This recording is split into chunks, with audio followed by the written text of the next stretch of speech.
What's the score? What's the game? Who's the player? What's the name? Zelme spins tails like fireflies in the dark. Monterey's verdicts leave a mark. Closest you're gonna get to perfect, but not quite, not tonight. Keep it 99. Oh, so close to the light, but you'll never hit the shine. Keep it 99. It's the closest you're gonna get to 100. Yeah.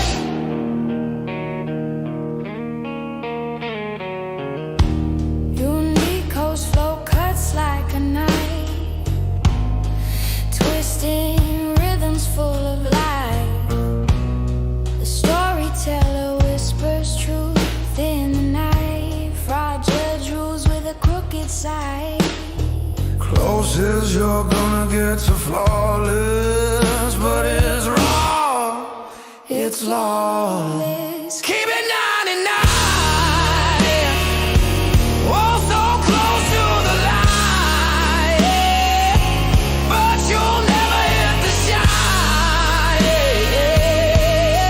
Keep it 99. It's the closest you're gonna get to 100.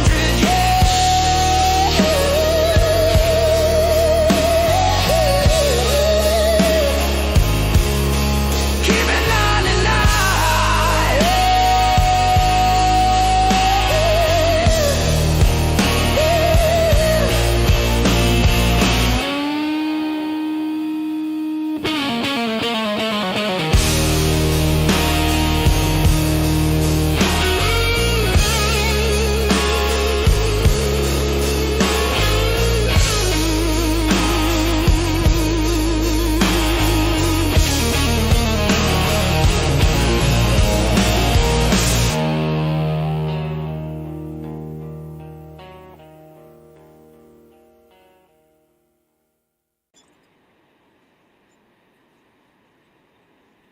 What's up, Alphas? It's your boy Alphas, man. I'm him. Cute looking, clean looking, sexy.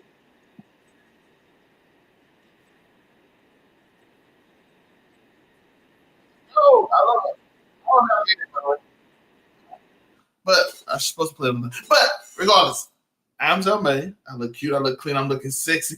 And it's Keep It 99 Sports. And of course, I'm joined with the legend himself. It is the one, the only, the judger of everyone. The judge of the South. It is Monterey. That's crazy. I keep calling him the judge. What's it? Well, Monterey Hudson ready to make sense of this wild thing we call football because, oh boy. And of course, we got the best in the Midwest. He's somewhere else in the Midwest doing what he does best. And it's being the best on that mic in the Midwest. Somewhere else. Repeated just a lot of Midwest. And it's Unico with. You are very much muted, sir. We cannot hear you. We cannot hear a word. No, we do not Can't hear you. You have no sound. You have muted yourself. Why we get that on this place?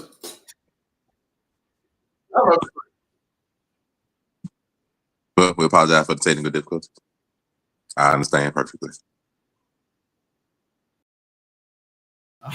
I'm in. By the way, so today's gonna be a good show. We talk about college football. We're gonna pick our predictions and all that. Then we're gonna go to Friday Watch, and then we'll also go into Power Rankings every week. Y'all know how we do. Like and subscribe, hit that notification bell, all that. Don't forget to join overall99media.org.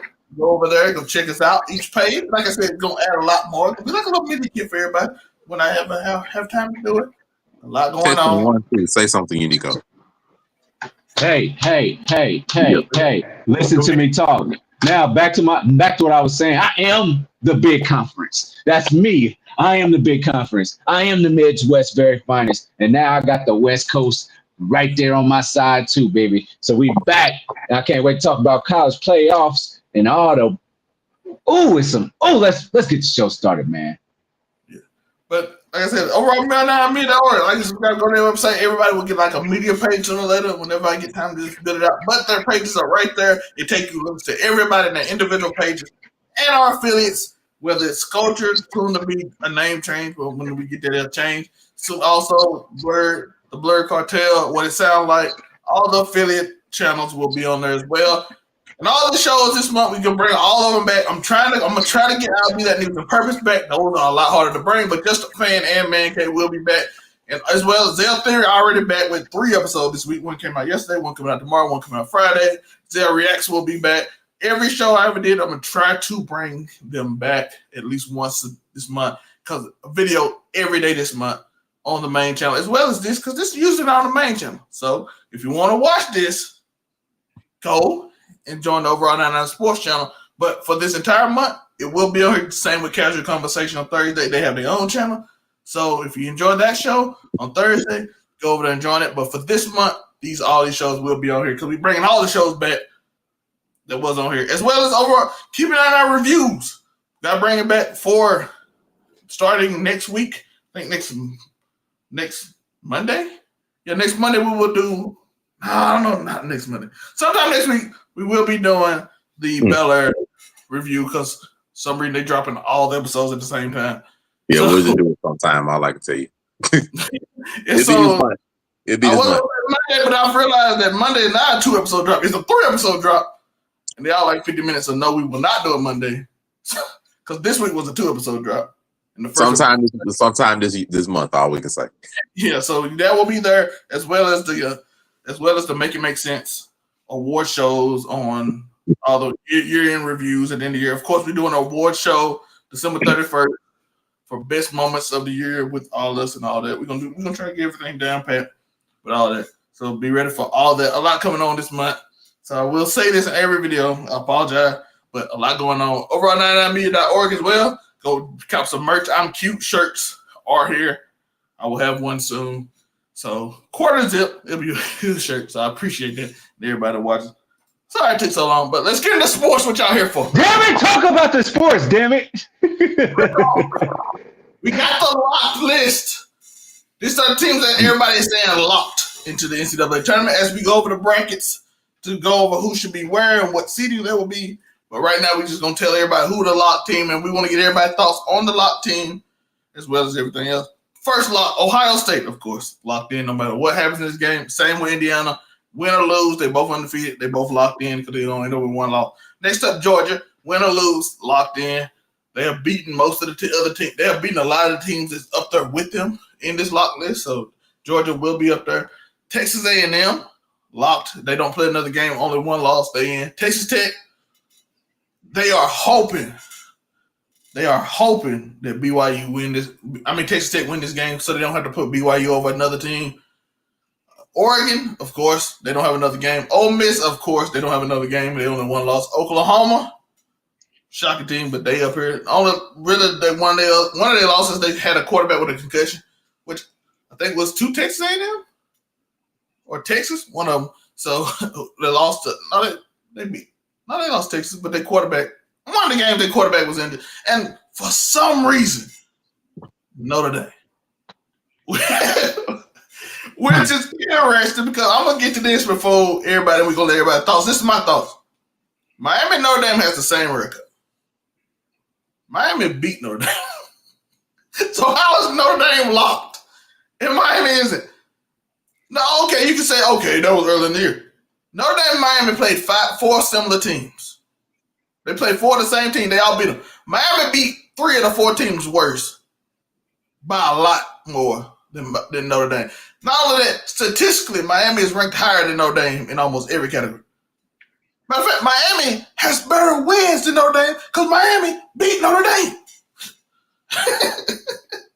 So they have the best win on the list because they beat the team. So they have the best win. So I'm confused to how on earth Notre Dame is over Miami. It's just name power. The same way ESPN is trying to get Texas in there. For some reason, Notre Dame, who doesn't have better wins than Miami. Miami does have a worse loss. SMU is ranked. Louisville is a worse loss than Notre Dame had because Notre Dame only lost to Texas A&M and Miami, two teams. But Miami beat Notre Dame. That's the best win on the whole of both teams. So I don't know. But y'all let me know. Y'all what y'all thought on the locked in group? Let me, if you don't mind, let me get on Notre Dame real quick. As somebody that represents Indiana, Notre Dame, look, I got a problem with them because of this. You know what? I got commitment issues, I believe. It is not due to my lack of committing. It's just that when I want to bring into the fold, you know what I'm saying? Listen, I like having somebody but being single. That works for me. And that works out exceptionally great for Notre Dame. Why is that? Their non-committal relationship with the ACC upsets me because the people that are actually in the ACC, when they play head-to-head against each other, it counts against them. It weighs against them because, I mean, what are we looking at here? We're looking at Virginia, 10-2. Miami, obviously, is 10-2. Those are ACC teams. And then, okay, now you're saying you're throwing Notre Dame out there. Most ACC teams don't even play Notre Dame like they would play against an ACC opponent. Why is that? Because they used to playing against each other. Notre Dame is that outlier. Like they won't even ACC teams won't even pull out their best plays against Notre Dame just because they don't want the teams that actually matter to see their plays. So Notre Dame, as long as they're like back in the day, that was cool. All right, they play USC, they play everybody's favorite teams every year and all that type of stuff. But I think that they need to be held accountable and they need to sit their ass with a conference. I believe that's what they need to do. And they keep on getting ahead in these college. They're always in the conversation for college football playoffs. Are they a good program? Yes, I get it. But they're always in the conversation because you don't have anything to go up against because they pick their own schedule. And I'm sure they got people smart enough at Notre Dame to be like, well, this team is going to, in the ACC, is going to have a freshman quarterback. This team is going to have this. It's just, they know what they're doing. And that's how they stay relevant. And that's how they get to go to play up. They get to go to bowl games. And guess what they don't have to do? Share with anybody because they're independent school. So that's where that. And Ohio State is exactly where they need to be. And IU is exactly where they need to be. Other than, and I'm gonna tell y'all like this is my last thing. Shout to Vanderbilt. I think they should be in that conversation too, instead of some other teams that are on here. I mean, they're in the SEC. They have a tough schedule. We know that. They on the list. They just not locked. No, they're not locked. But I'm saying, as it stands right now, they're saying that they're 14th right now. If they're ranking them right now, they're 14th. Yeah, Alabama might lose, which would bring them out and put them in. There's that. I mean, we still have a weekend to go, but as it's currently constructed, they're saying Oklahoma needs to be there. They're saying that Alabama should be in there. You're throwing in Notre Dame. Yeah. That's not. I mean, that's these y'all saying if it started today, this is what would be in it. And then y'all want to do the best that y'all can to be like, but can we at least put a thought into Arch Manning? Because why are they 13th? This is crazy to me. This is crazy talk. Shout out to BYU. 11-1, that's cool, but I mean we understand y'all conference, and that is what it is. And I don't understand how those guys at Brigham Young University are playing at a high level when they can't even have sex. Well, go ahead.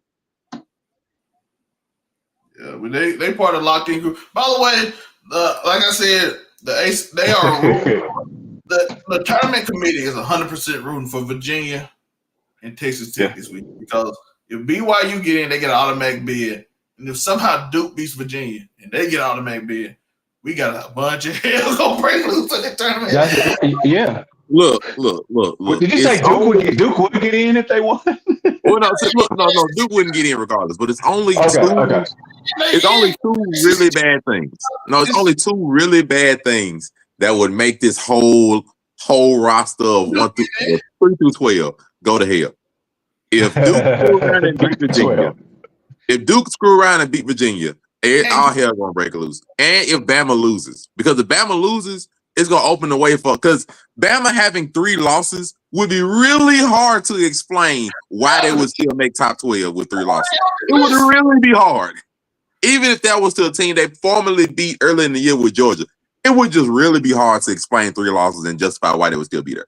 If they go out and Duke somehow pulls this upset, all hell gonna break loose. Does that mean that would mean Texas would get in with 3 losses? No, Texas would have. I don't think Texas still would make it, but it would be a possibility. They technically should still make it, but it would just be a possibility of. By the way, Virginia shouldn't be in this conversation either, but somehow Duke. Well, Virginia should have a chance to be out, but somehow Duke, Georgia Tech, Miami, Pitt, and SMU all got a 5-way tie, and Duke and all of them beat each other, and Duke didn't play not one of them.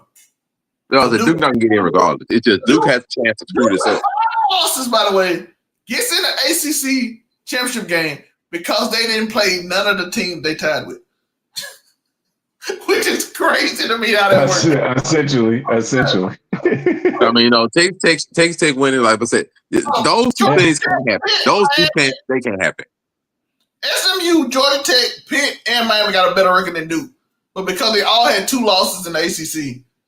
And they didn't play, and Duke didn't play none of them, but they all of them beat each other. They get the tiebreaker, which I was like. Who did Notre Dame lose to? Texas Miami. Texas See, they lost their first. I know why they lost. They lost their first 2 games and then ran the table with everybody else, and they decided to give them a little bit of a nod. They're the best 2 teams they played. Those are good losses. They still gave them nods for running the table with everything else, and those 2 losses aren't as bad. So that's why they wanted to just squeak them in there. I wouldn't have said, but Miami got the unfortunate part of being part of the ACC. I understand that they have their own issues, which is why they kept them separate. Don't look at me. I didn't make this. I did not make this. They got to count. Like, they in the ACC, that's their own problem.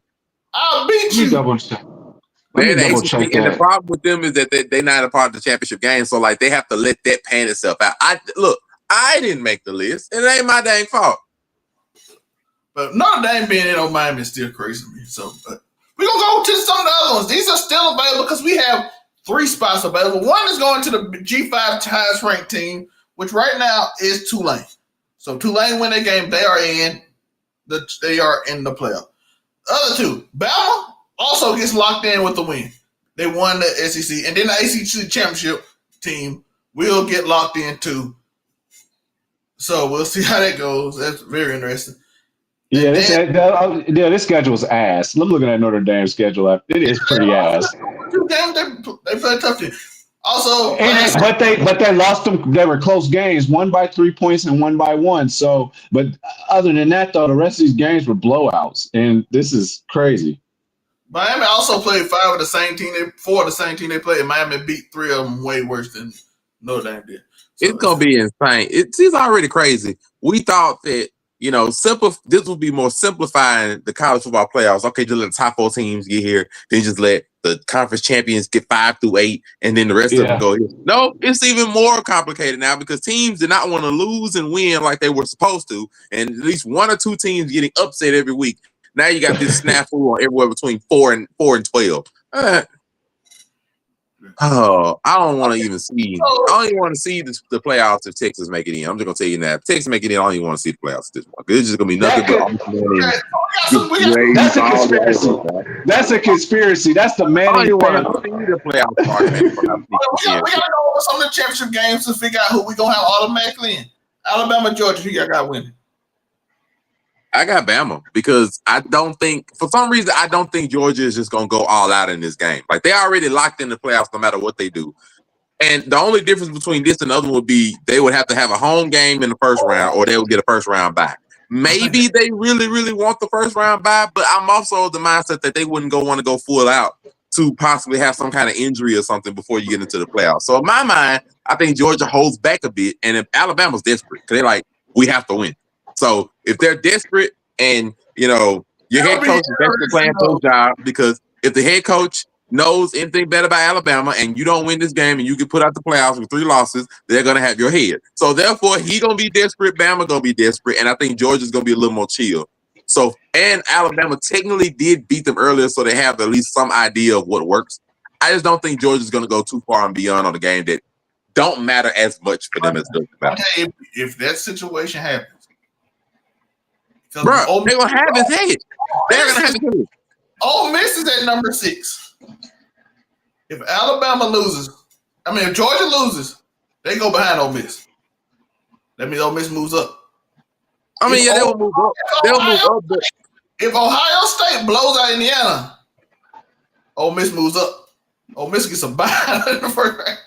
I mean, Ole Miss will get a bye. They might be helpful for them to recollect themselves. But like I said, I just don't think Georgia, it's serious for Georgia, but it's not as serious for Georgia. It's basically the difference between we host the first round game or we don't play in the first round. It's one or the other. Bama, like, look, Kirby knows this is for his job. This is his job. Like, this is his job. They're going to try to have his head. If he goes out with 3 losses and loses, bro, they're going to have his head. If he get 3 losses, so therefore, in my mind, I think they pull it out because they're going to be a little bit more desperate. And he's going to be more desperate. In Georgia, I just don't think it's going to go all out in this kind of game. I just don't think they are. Maybe I'm wrong. Maybe they really want the first round bye. I just don't think they do. I got Georgia. I got Georgia because Atlanta is going to be a movie this weekend, like it is every weekend of the SEC championship game. And to have Georgia, and Georgia represents it pretty much every year, and pretty much Alabama. So either LSU, it's going to be lit. And so with that being said, with that being said, if I'm Georgia, I'm going in there to win this because I got to do this because this is still the SEC. Alabama and Georgia been going back and forth as SEC teams. Sometimes you throw Auburn in there, and LSU just didn't join the party this year. But it's usually that collection of teams. So with that being said, I think Georgia pulls this out because A, it's essentially a home game, and B, it's a home game. Like, it's a home game. Georgia's going to want to win this game. They're going to want to win it. I'm sorry. ESPN doing a lot of propaganda, by the way. I've been seeing it. They're like, Texas get in. I'm like, that's nasty. That's nasty work. That's nasty work. That's absolutely disgusting. They're trying to get Ole Miss out because they ain't got their coach and put Texas in. Also, they are nasty, but Ole Miss not getting out because they'll be insane. Ole Miss can't go nowhere. They're not going nowhere. I know Ole Miss ain't going nowhere because they lost their coach and they still put them at 6. They actually rose up still, so they really believe that losing Lane Kiffin isn't going to affect them that much. That's what the committee believes. They got Georgia by 2.5 in Vegas. Vegas has them by 2.5. Like, in my mind, I think the committee is really of the mindset, losing him is going to just fuel them to want to prove him wrong, instead of losing him is going to have a detrimental effect. That's got to be what the committee is going with. They went up to 6, so they got to be like, it's going to fuel them rather than lower them down. It's got to be what they thinking. Otherwise, I know y'all reading this. This is from yesterday. This is a yesterday thing. They Ole Miss moved it to 6. So I just want everybody to know. Yeah, that's the only way that makes sense. They got to be thinking, okay, it's just going to fuel them instead of lower them down. And a week off? I'm just saying, if they move up the 4, get a week off, collect themselves, hey, Ole Miss is going to be a nasty fight for whoever has to play them in round 1 or 2 if they get that bye. I'm just saying. But we're going to talk about 2 games that the committee is looking at hard because the Alabama, I believe the Alabama-Georgia game, Alabama lose, they out, they win, they in. I don't think there's much thought about it. But Texas Tech BYU is huge. That's huge. Who do y'all got winning the game? They played earlier. Wait, so BYU is in the Big 12? Yeah, that's the championship game. Yeah. By the way, they play early this season, and I watched that game. I mean, so that means they still play against Oklahoma. They still play against. Oh, I'm sorry. So who's in the 12 now? Colorado, Arizona State, Texas Tech, BYU, basically the smallest schools. It's like Mountain West, still Mountain West with some Pac-10, old Pac-10. Dang, I'm trying to think of that schedule because that quote unquote version of Pac-10 is ass. Because that's Arizona State, but isn't Arizona in this hunt or something? Wasn't they close? I don't even know what the Pac, whatever it is. But that's Arizona State, Arizona. They broke up the Pac-10 and made them Big Ten, and then put some of them with the Big 12. Okay. No, that you said so. It's BYU versus Texas Tech. Yeah, that game's huge. That'll Like be interesting. Texas Tech, That'll be interesting. like Texas Tech pretty much dispatched with them relatively easily in the first game. They didn't really have many problems moving the ball up and down the field. It is BYU's only loss is Texas Tech, and it wasn't close. What? Listen, when I say you watched that game and you looked at that game and you like, oh, that team has no chance to beat this team. They whooped them in every facet. It wasn't close. I'm like, they didn't have no problems dealing with BYU at all. Athletically, they don't have the athletes. They don't have the athletes that Texas Tech brings in. Brigham Young doesn't bring in those kind of athletes. Good season. But I mean, it goes to the same thing like I had with Bama and Georgia, but to a more extent. Texas Tech don't need the game. Regardless, they don't need the game. But it's just a matter of if they really want a first round bye or not. They don't need the game. And I'm just like, it goes to the same thing. If Texas Tech don't need the game, they don't really get the spot. You about that though. The talent gap is that big of a difference. I said like the other problem is like, Alabama and Georgia is way more even. This? even not motivated. That's why I'm thinking in my head like BYU's motivated, but Texas Tech's like we don't really have no issue with y'all. Like, that's their only loss, and it was not close. I was just like if Texas Tech is actually playing serious, like even though it's only for a bye, I say only for a bye like it's not important. If Texas Tech takes the game serious, BYU ain't gonna win. If they take it serious, they're not gonna win. And let me throw this thought to you too, though. We keep talking about how, they already in. Is this game important? Hey, you know who else is thinking about getting in? People that are trying to get into the NFL. Some of these games, the extra game film that they get from these championship games and all that type of stuff, could be the difference between 7th round, 3rd round, maybe a 1st round, maybe going higher in the 1st round. Some of these guys got something to play hard for. So that might be somebody that maybe a safety or something. He's like, man, I need to really do really well against Brigham Young and not let them complete any passes and put that film on there because that could be the difference between it could be $1 million gap or hundreds of thousands of dollars in the gap that you get paid going into the league or going into next year, what you might be looking at for your NIL deal for next year. So that's just some stuff we got to think about too, because they might be like, damn, the team, I need this for my NFL career. I'm just saying, like, I know team like a first round bye is important, but it also can work against you. If you're not hot necessarily working into games and stuff like that. Actually lost in the first round. But to be fair, last year the 4 teams that had the byes were not the best teams of the tournament. So that it's not necessarily as fair. They were not the best teams in the tournament, but it's a little bit finicky with first round bye, which is why I'm always in the mindset that all teams necessarily don't play for them. In this. Like Texas Tech, like I say, if they taking the games, I'm assuming they're gonna take the game serious. If they take the game serious, BYU's not gonna win. Like they're not gonna do today. They're gonna take them down. They're gonna play it serious. They might get beat worse. They may get beat worse. I ain't never seen a team. Look, Texas Tech was motivated to play them the first game. They didn't get. I don't think BYU got like past the 50 for most of that game. I said. No, I said if they taking the game serious because they really want this first round bye, BYU might get beat worse.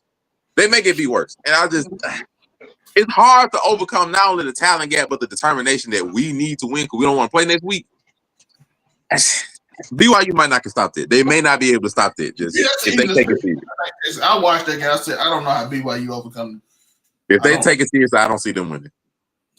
I'm saying I don't know how they overcome. Mike Leach would make sure that they score 80 points in this game. I'll tell you that much if he was still there. My other opposite is like Bama can play Georgia. Georgia take the game serious, and Bama can still win.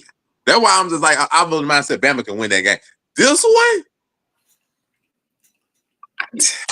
I don't know what they do. Like if Texas Tech like we don't want to play next week. All right, then BYU might get 60 put on them. Like it just. It is what it is. I don't really know what can stop it.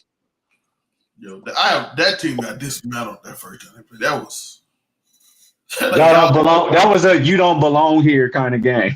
you don't belong here. Basically, it was like y'all in our league. And that was that game like y'all not in our league. Get out. Like it was just they wasn't close. Yo, I'm telling you, BYU didn't get past the 50. I said, D-boy can't do. They quarterback got hurt. They was just ramping it. It was crazy. I got to take talent gap will do that.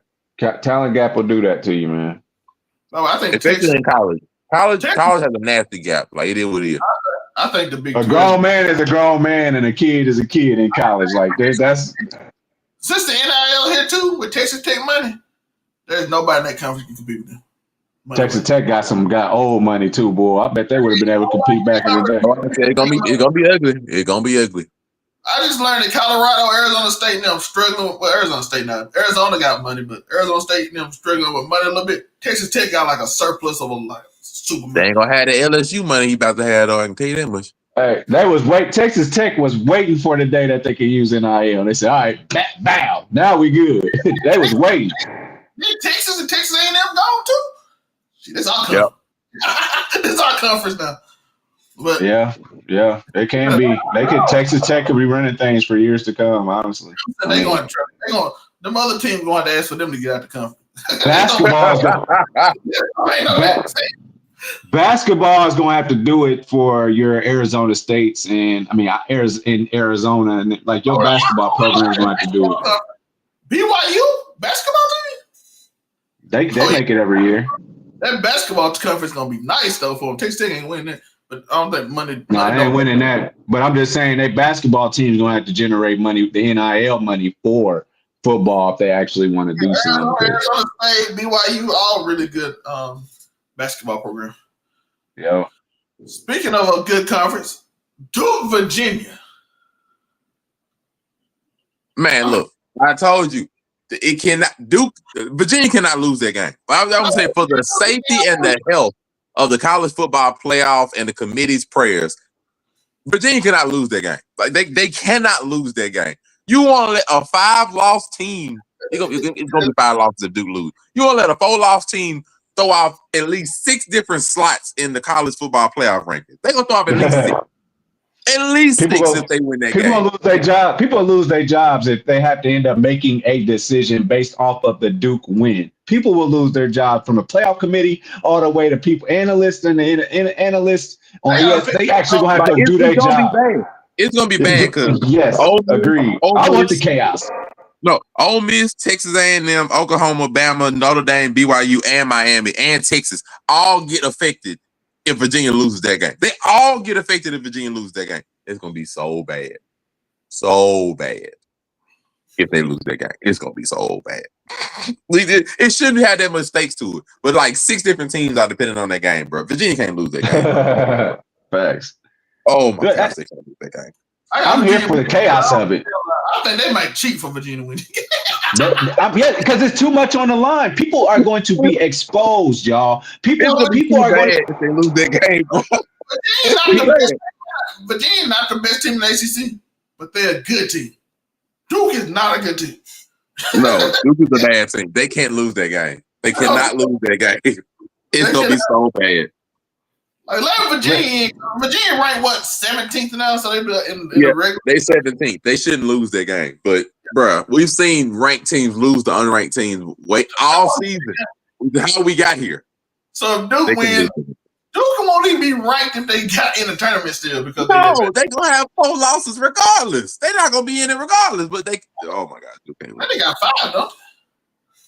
I thought they're gonna have 5 if they lose this one. No, I think they have 5 now. Oh God, they're gonna be even worse then. Yeah, Duke. They just didn't play nobody that they played against. Here's my thing. This is where the exposure comes. First of all, it's going to be a whole bunch of ESPN analysts that have to 100% admit that they have not watched any of these team seasons and they are not well versed. If Duke wins, they will have to tell the whole world, I did not watch any of these games all season for. Duke. For instance, they got 5 losses. Yep. Say for instance, like BYU, all those different type of teams. Well, not even them, but like they're already in. But I'm just saying, I would have to admit that I've not seen a Brigham Young game. I'd have to admit that as a media person. I have to admit that. Virginia played them 2 weeks ago. They shouldn't have a problem beating them again. They played them 2 weeks ago. I watched BYU play Texas Tech. I watched them play Colorado, and I watched them. I think they play Arizona State. I watched them 3 games. I like my second time around. I'm gonna be honest because I know you now. So I've been in that situation where, well, I've not lost twice to somebody in a season before, but I played people twice and it was a little different just because they know you. They remember how it feels like, a corner's trying to press me. They can press me a little bit better than they did the first time because they didn't know what to expect or they couldn't adjust to my speed. But when they play me a second time, I better back off a little bit. They play you differently. You really hate to play people twice. That's why the NFL is as crazy as it is, because you could be the worst team in the league. I mean, in that conference, but that second time around, I might actually beat you, and that's why we got to be careful. A lot of these Washington Commanders are on the Eagles and other teams down the stretch. I'm just throwing stuff out there. So Jaden is expected back this week too. So yeah. So I mean, people calling them games gimmies, but that second time around, yeah, we got one more. Okay. Ohio State, Indiana. Yeah. That don't matter. That it don't matter. It don't matter. But so we're gonna play somewhere they're supposed to be. It's a prediction. So it don't matter because it only affects who's gonna be 1 and who's gonna be 2. At the end of the day, it ain't nothing but pride. And like I don't know if either one of them is gonna take the game seriously because they're like, bro, it's just a matter of who's gonna be 1 and who's gonna be 2. I'm telling you right now. IU needs this. I'm telling you right now. IU needs this. Who? If Indiana gets blown out, they won't be 2. It depends if they get blown out. I don't think Indiana's gonna get blown out. To be fair, I don't think they're gonna get blown out. I don't think they'll get blown out. I'm saying they could be a lot different depending on what happened in this game. I'll be fair. They'll take this game into account, I believe. But I mean, 1 versus 2 is, 1 and 2. Look, I really don't think 1 and 2 for a reason. Look, I'm gonna be fair. Indiana loses this game. I'll even go so far as say if they get blown out in this game, I really don't think that there will be enough to knock them out of top 4. I just don't think that. Like, I just do not feel like if you lose to the number 1 team in the country, I just don't see that way. If you lose to the number 1 team in the country and you have no other losses on your schedule, nothing else even remotely close, and every other team that's going to be under you is also 1 loss, I just cannot see them knocking them out of top 4. I can't see that.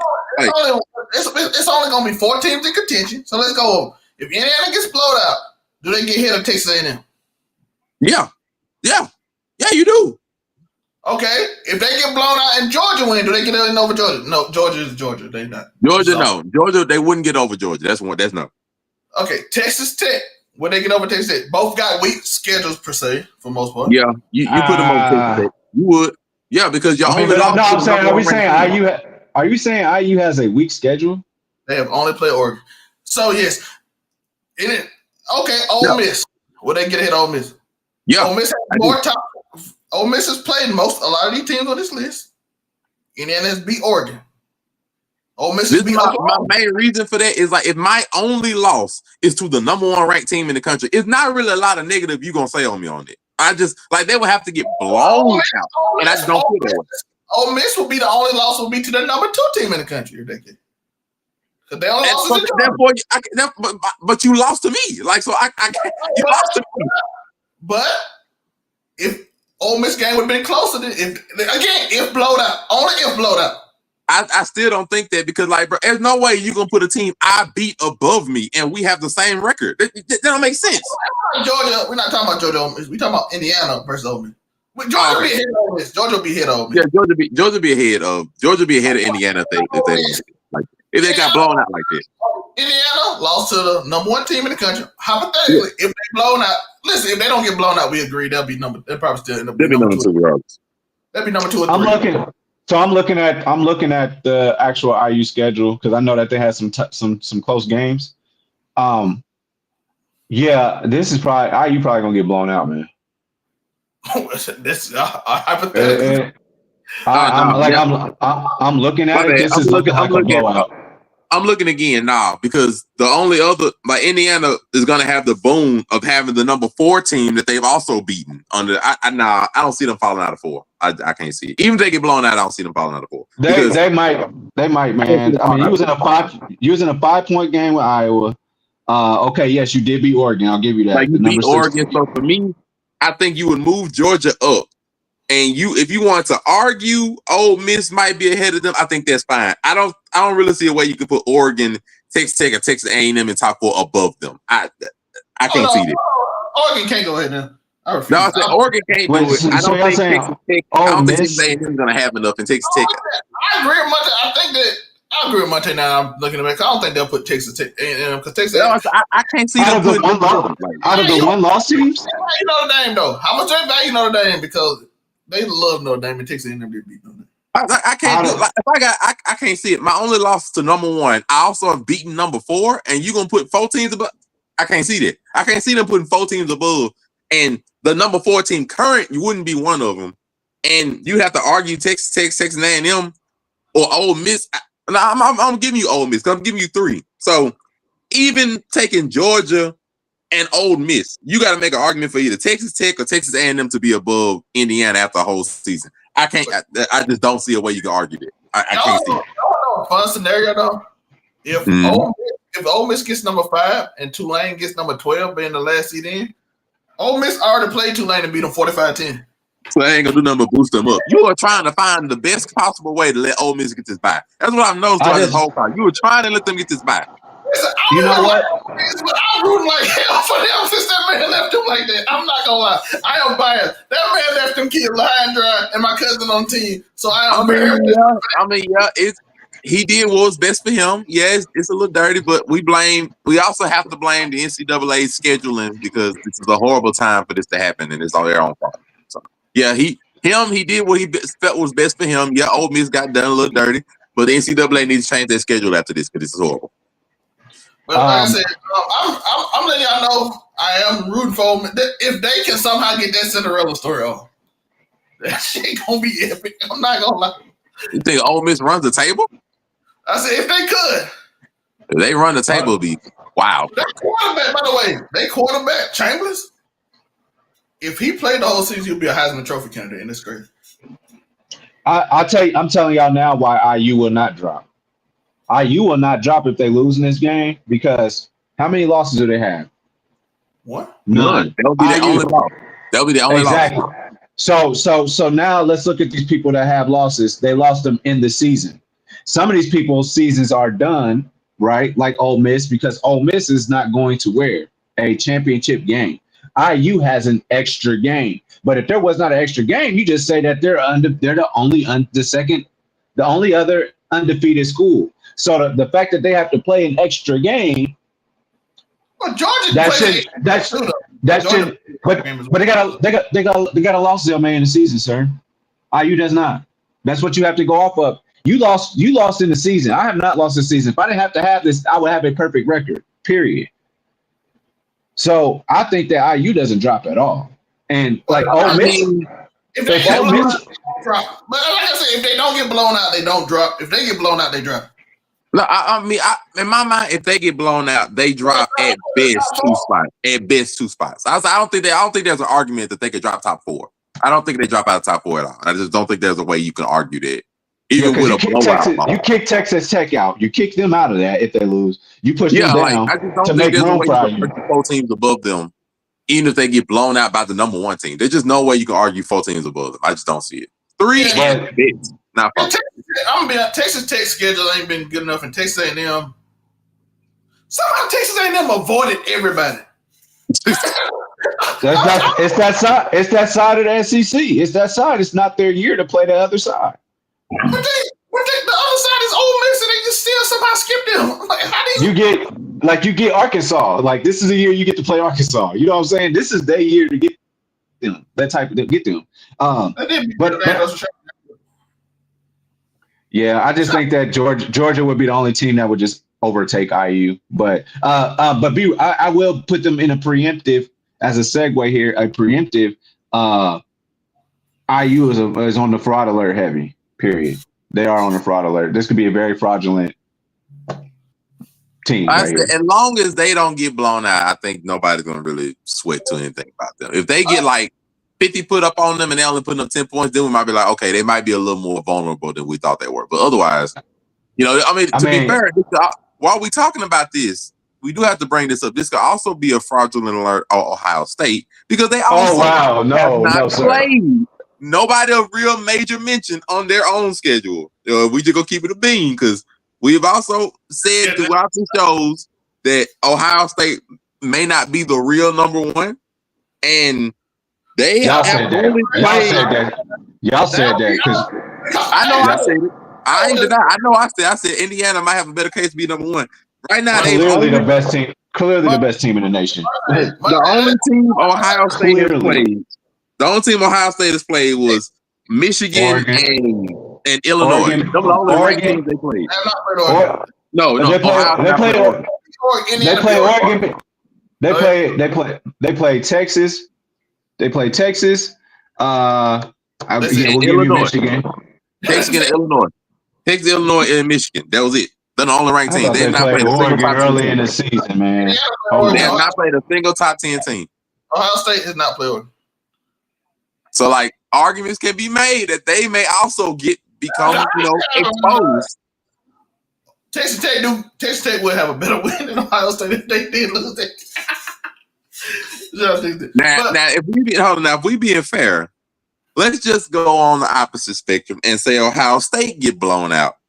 Oh, it's a possibility that they could fall out of top 4. It very much is a possibility. And that name power gonna keep them in there. I don't see how. That name gonna keep them in there. If they get blown out, you could argue that they may not make top 4.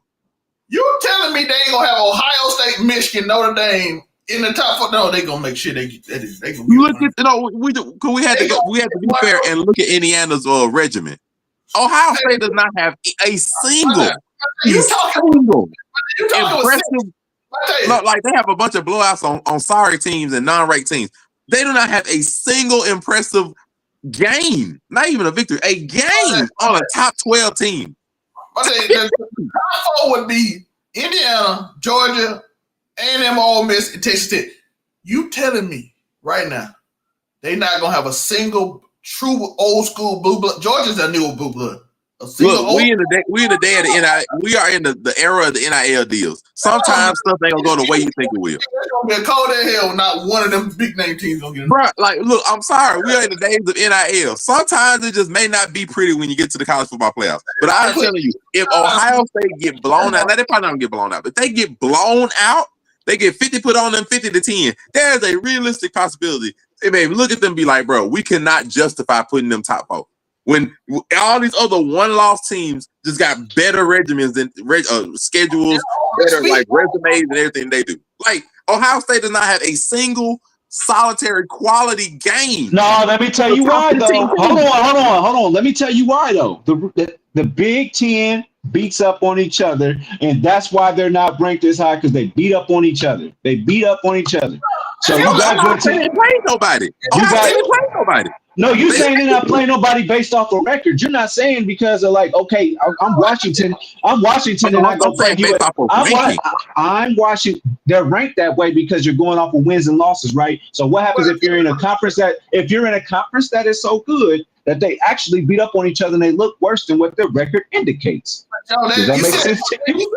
Beside them though, all them teams got lost to each other. I think that Washington is a good program. I believe that UCLA is a good program. They are good programs, but their win-loss record indicates they're not the best. But they're better. They can be good programs. They're not the best. They're better than what their record indicates. That happens. Right now, we're going by record.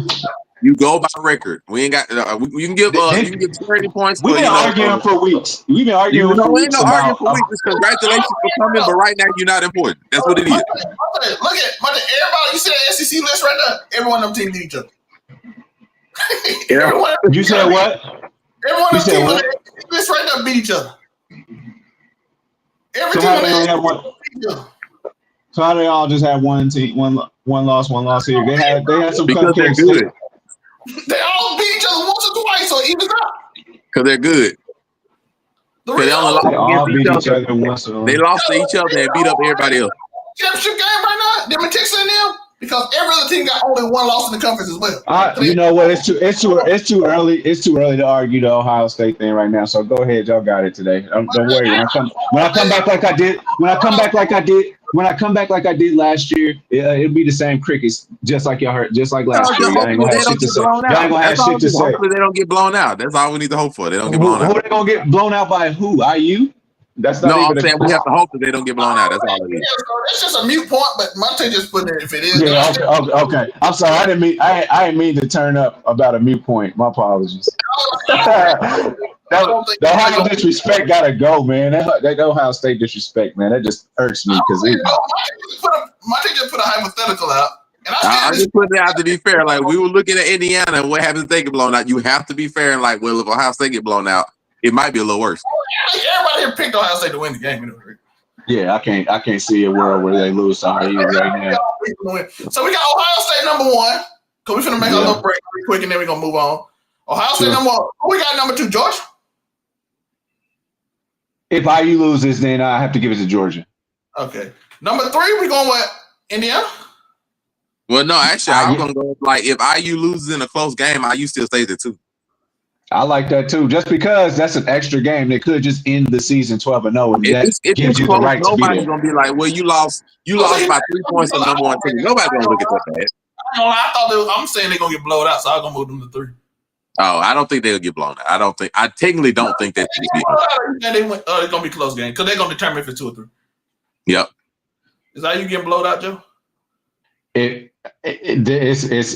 Are we calling a blowout 16 or more? Look, I'm gonna be fair. I think it's on the board they win, but we'll leave it at that. I'm leaning. I think I blow it kind of. So I think it's on the point that they actually could win. Georgia 2? I think it's a very comfortable win for Ohio State. Are we going Georgia 2? 3? Georgia would go to. I would take Georgia. I would put Georgia at 2. When IU loses, I gotta do it. Yeah. So Georgia 2, Indiana 3. Because I don't think Ole Miss. Alabama's out, right? Alabama's out. That means Alabama's out. If we say they lose, Alabama's out. No. Yeah, if Alabama's out. I don't think they can justify it if Alabama take 3 losses. So number 4, who we got? Number 4, we got Ole Miss, Oregon, or Texas Tech. Then the 3 teams are gonna be in the next one. If nothing else happens, I think Oregon still stays at 4. Then, if nothing else really happens. So IU and then Oregon, right? Got a better win. IU and then Oregon. So IU 3, Oregon 4, and then you start getting back into SEC world and whatever the hell.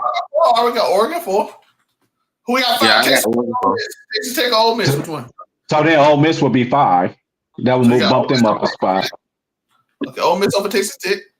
6. Who we got? We got Texas Tech. Texas Tech would just stay there. Then Texas Tech would just stay there. Texas Tech would stay there. And the only thing you really got to worry about is what happens with Alabama getting put out. Okay, now it's really interesting. That's gonna be ugly. We all lost teams. We got 12 teams to go. We got 7 through 12. We said who we saying getting it out to the Power 5 teams? I mean, because you might get but we got Tulane, JMU, North Texas, UNLV. I think Tulane winning. I'm going for Tulane. I mean, I'm going for Tulane. But I'll tell you what, Alabama takes that L, then you start thinking about Vanderbilt for sure. I think you start thinking about Vanderbilt. I would take Vanderbilt. I would take Vanderbilt over Texas to get in if Alabama loses. Man, I'm be so upset Texas gets in. Who do we got? That's my 7? thing. Who do we have at number 7? No, because I think it stays the same until you get to Alabama part. And then, you know what I'm saying? Because the only thing that shakes up is 1 through 4, just because of IU lost. And then Alabama losing to Georgia, because that would mean Georgia beat Alabama. That means Alabama's out that picture. So that's when things start shaking up. Everybody moves up 1 until Alabama. And then once you get to Alabama spot, you got to start thinking, is it Vanderbilt or are you going with Texas? And I say you go with Vanderbilt. Okay, so if this is what I was thinking. If everything moves out the way, I think BYU would move up. I think BYU would move up, which would be a little weird. So BYU would probably end up being at 10. Because they leave Alabama alone. Texas Tech beat them, so therefore BYU out. Oh yeah, so BYU's out. Then Miami will go there. Miami will go straight there. Everybody understand? Because we got Virginia. So that's Alabama and BYU as the shake up there. So yeah, 2 spots that would be out if that happened, which I think they would just go straight up to Vanderbilt and Miami would both move up. Vanderbilt and Miami is what I would say. That's what I would say. I would not put I think Texas both of in them there. would just go straight up, and then We got From Yeah, a three. football standpoint, Vanderbilt should get in there, but from a money standpoint, they probably gonna push Arch, man. They're gonna push Texas We to make got money. They're going to we got do it. three spots. We got three fill-ins, 7, 8, and 9. We already got Notre Dame, Tulane, and Virginia. So now we got three open spots. We got Oklahoma. okay, I think I got the mindset. So leave Oklahoma, Notre Dame be fine. I think what would end up happening, It's Vanderbilt after 10. Vanderbilt It's would after end up 10. moving. No, Vanderbilt would end up moving up to 10. Miami would probably move up to 11, and then they would have to decide between Bama, BYU, and Texas for the number 12 spot. Interesting. Okay. Hold on. So Bama, BYU, and Texas. And I think, in my mind, I think they would go with BYU. We're trying to make a list. We got Oklahoma at 7. We automatically just because they automatically in, right? 2 losses. Yeah, Oklahoma at 7, Notre Dame would be at 8. Notre Dame at 8. Yeah. We got Texas also, A&M would still be there though. we got 11. We're gonna have Virginia as 11, and we're gonna have Tulane at number 12. So we got 9 and 10 left. Yeah, because if you're see, now you got to take into account that Alabama lost in a championship game that counts. Like they didn't lose just a willy-nilly But game. Alabama having 3 losses, I think, was way too heavy on them. Is Arch Manning playing in a game this weekend? No. Yeah, he's playing, but He can't help. No, I'm saying he can't help us. What is it? Arch Manning in Texas is in a championship game this weekend? Georgia, Alabama. no, That's what I'm saying. So there's nothing Arch Manning and rest of Texas that they can do to help their case at all. They're just stuck. So it's going to depend on, do you go with Vanderbilt? Do you go with Alabama, or who's going to bring? Are you thinking money or are you thinking football? I'll be. I want Bama. If Texas getting in, if it's money, Texas getting in. Yeah. No, if it's money, no, they're not. I don't think it's Bama.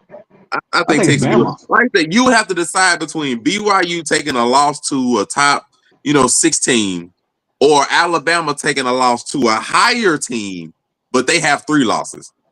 And if I gotta think honestly, because there's enough NIL money and Ohio State and Georgia's already there, I think they would just let BYU slip in and stay. If I gotta think, because Alabama having 3 losses and getting ahead of like 2 to 3 2-win teams, I think it's just too much for them to try to slide under the rug when you already have enough noteworthy teams to where it wouldn't really matter. I just don't think that one's gonna slide. So I think BYU would slide in and take the last spot, and Bama would just be out. 3 losses matters a lot. 3 losses matter. Texas get 9, Bama gets 10. BYU get 10. Yeah, I think BYU would get 10. Because I just don't see Bama surviving with 3 losses and them. Because Bama would not only get to like number 12 or something. Bama would be like 10. And they're already. Is it fair for Miami not to be in and Notre Dame to be in after they beat them with the same record? I don't know why Notre Dame's here to begin with. Like, you have to ask the committee for that. Notre Dame is there off of a formula that works. It's a formula that works. I pick my schedule and I play. Money. I'm independent, and I can pick my schedule. I want to put the teams out there that we got left. We have Ohio State 1, Georgia 2, Indiana 3, Oregon 4, Ole Miss 5, Texas Tech 6, Oklahoma 7, Notre Dame 8, 9 and 10 is open, Virginia at 11, Tulane at 12. So we got the 3 at large, the independent. Well, what happened to Texas A&M? Oh, yeah, what happened to Texas A&M? My bad. Oh, yeah, Texas A&M. That's why I was confused. So it's only two at large based off of our predictions. It's only about basically what happens if Bama loses. Yeah, okay, so it goes back to what I was thinking. Like 1 through 7, roughly we have that set. 1 through 9 is roughly set. And it would only go down to Alabama losing and then BYU possibly losing. So we got 1 spot left. Because I don't even want to get into the hypothetical. What if Alabama wins the SEC? Because then you're like, are they a top 4 team? I don't want to do. Nah, Bama not gonna rise that high. Bama not gonna rise that high. You would have that question. I can't see Bama rising that high. It's a conversation, but with two losses, I can't see it.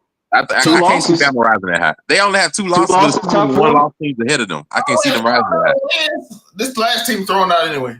so they last team thrown out. But so far we got Alabama, BYU, Miami, Texas, and Vanderbilt fighting for this one spot. Who we gonna give it to? And it's not in anybody's hands that you're talking about. And Bama's the only one that got their fate in their hands. I said, yeah, Bama wins. Bama wins. Texas can't do anything to be better. Vanderbilt can't do anything to be better. They can't do anything. That's just like a nigga that retired from basketball, such as Michael Jordan. There ain't shit else he can do to make his case. Only people that still playing can make their case. So I think if Bama win that end, if Bama win that end, I think if BYU loses, but it's close, even if it's close, I think if BYU loses and it's close, I think they'll make it.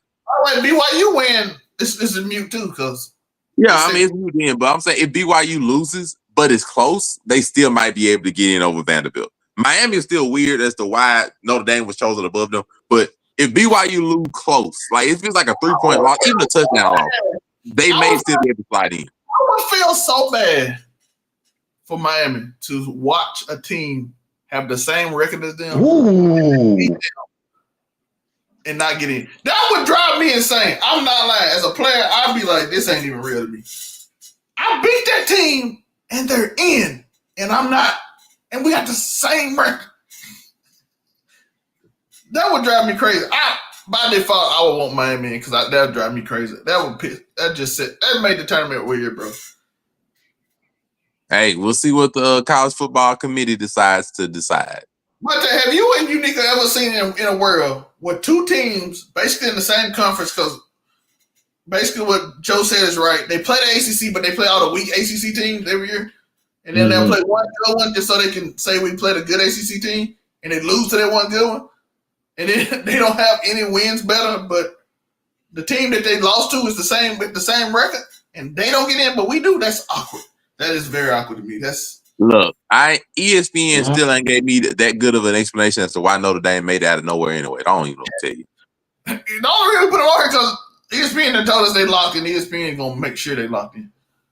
That name, it's that brand, it's that Notre Dame brand. Because with that same formula, they have gone off to win championships, national championships, or they made it to the playoffs and made it to the national championship game. So all the people we talking about, all y'all schedules trash.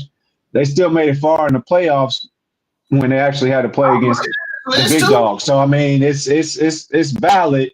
You know what I mean? It's valid to. I'm looking at this list.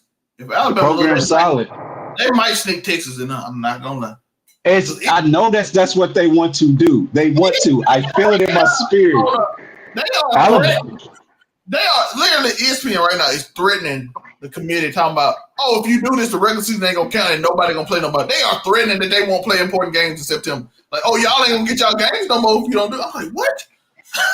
They trying to coerce these people? Bruh, I'm telling you, but I'm gonna be pissed. I'm gonna be pissed if they got Arch Manning in this college football playoff somewhat. Monte been knowing this the whole year. He been saying why is Texas retired? I pointed it out the whole time. Like, bro, I'm gonna be upset if they find some way to put Arch Manning in this playoffs, bro. I feel so upset. I don't give a playing well too. He will start playing well. They gonna show. They gonna make sure he get that. Crazy. The best SEC games are on CBS anyway. On Saturdays, who gives a damn about the SEC on ESPN? Who cares? But I will say this much: they got the SEC championship. They get the big games. So. But the big conference is honestly right there on the SEC heels, and that's what we rock with over this way. And also, I want to say this: I know we're about to move on. Monterey, you're 11-9. Boston Celtics are 8th in the West. I mean 8th in the East. Playing very well tonight, by the way, against a very sneaky 13-6 New York Knicks team that is 2nd in the East. So, like, now that we're getting more of a big handful of NBA games, like 20 games, 25 games, some of this cream is starting to rise to the top a little bit. We're starting to get a little bit more of a clear picture. picture in a sense of this simple size game. Boston is playing like the play-in team that I originally and most people originally thought they would. But we shout out for my Spurs. Without all our 3 young players, we have sustained. What are y'all in the West? 4th now? I think we're 5th. Like I thought Boston would be fighting for a play-in. We beat the Nuggets, so we'll be ahead of the Nuggets. So we already beat the Nuggets earlier this week. As a matter of fact, a few weeks ago. So shout out to us, because I thought when we lost Wimby, Castle, and Harper, I'm like, oh shit, this finna be a free fall. But we ended up only losing. We went 6-2. Yeah, I went pretty good. Like I said, I think Boston will be a play-in team, and that's what they are right now, and how they're basically playing. Phoenix, this boy Quater, he's a diamond in the rough. Oh, yeah, Quater's good. I didn't expect that. I didn't expect that. I mean, he gets to the dunker spot. He runs the floor. I'd ever seen him. This is my first time actually watching a full game of them playing, and I like how they're playing. Joe Mazzulla's got them playing good ball right now. So they're still playing solid. Derek White's been a bit of a disappointment for me. I didn't expect a little bit of a drop off from what was expected of him, but everybody else has relatively been playing well. It still feels like I don't know, the point guard spot still feels really iffy on Boston, like where the ball is facilitated from, and most of the time it's just Jaylen Brown having to do a lot of scoring because it's not really a guaranteed second scorer on the team like we would like, but it is what it is. They right now they're 2 games over 500, around 8th spot, which is pretty much where I guess they will be. I say they'd be somewhere between like 6 and 10. You know, just depends on how it went and how it's going. I don't expect much from them, but happy to see that. I said this was a gap year from the beginning because I knew like they're gonna have to change some players out, do some stuff. It's fine. Just do what it is. Shout out to they might play too good this year. That might be their problem. They might end up playing too good this year. Pistons are 8-2 at home, 8-2 on the road. Shout out to them for being consistent. 17-4. New York Knicks 10-1 at home, 3-5 on the road. Not a good road team. The Heat, number 3. Then we got the Raptors tied with them. We got the Magic at number 5. A little bit of the Heat is the actual surprise. It's like, how are they still doing this good a quarter way into the season? Number 6 with the Hawks. The Cavs, Hawks, 76ers, and Celtics are tied for basically 6 through 9. So that's how this. I mean, if you're in the East, you get to play the Nets like at the least 3 times, and then if you're in the conference 4 times. So I mean, you got the Nets. And then who else you got beat up on? I mean, at this point, you can kind of beat up on the Bucks every now and then, especially when Giannis is out. You can beat up on the Bucks. You can beat up on the Wizards, even though they've shown that they can beat the Bucks. But yeah, East is where you can actually eat, especially early in the season. You didn't want to say it, so I'm gonna say it for them. You can also beat up on the Pacers, unfortunately. Like, I was getting there. I was getting there after 40 games. Yeah, I was gonna get there. I gotta accept my gap year. You're gonna accept yours too. I ain't got no damn. Y'all going to the playoffs. We ain't got no damn gap year. We're in the play-in. That is not guaranteed. Well, we got to promote next week. I think next week. The week after it's the 25 game. Are we at the 25 game stretch next week? Raise opinion on the season. Oh yeah, that's fine. Next week, we 4 games away. Oh, okay, that's exciting. Next week is gonna be good. I can't wait. But we got the Thunder at number 1 at 20-1, which is crazy. 21 is crazy. Then we got the Lakers and Rockets tied for 2nd and 3rd at 15-5, and then the Rockets 13-5. They just ain't playing in the game. Then you got the Nuggets and Spurs tied at 4th and 5th with both 6 losses, 14-6, 13-6. Then we got Minnesota 13-8, Suns 13-9, Warriors 11-10, and then we got a bunch of teams with losing records right now. Yep. This, so. Basically, the top 8 teams are all that matters. Did you see Joker's stat line that lost last night? I said, "Oh my God, this dude is a." We done been saying like Joker putting up NBA 2K numbers in real life, bro. That's just unreal. This is crazy. Like I think he is the best in the 20s. He's the best. He's the best.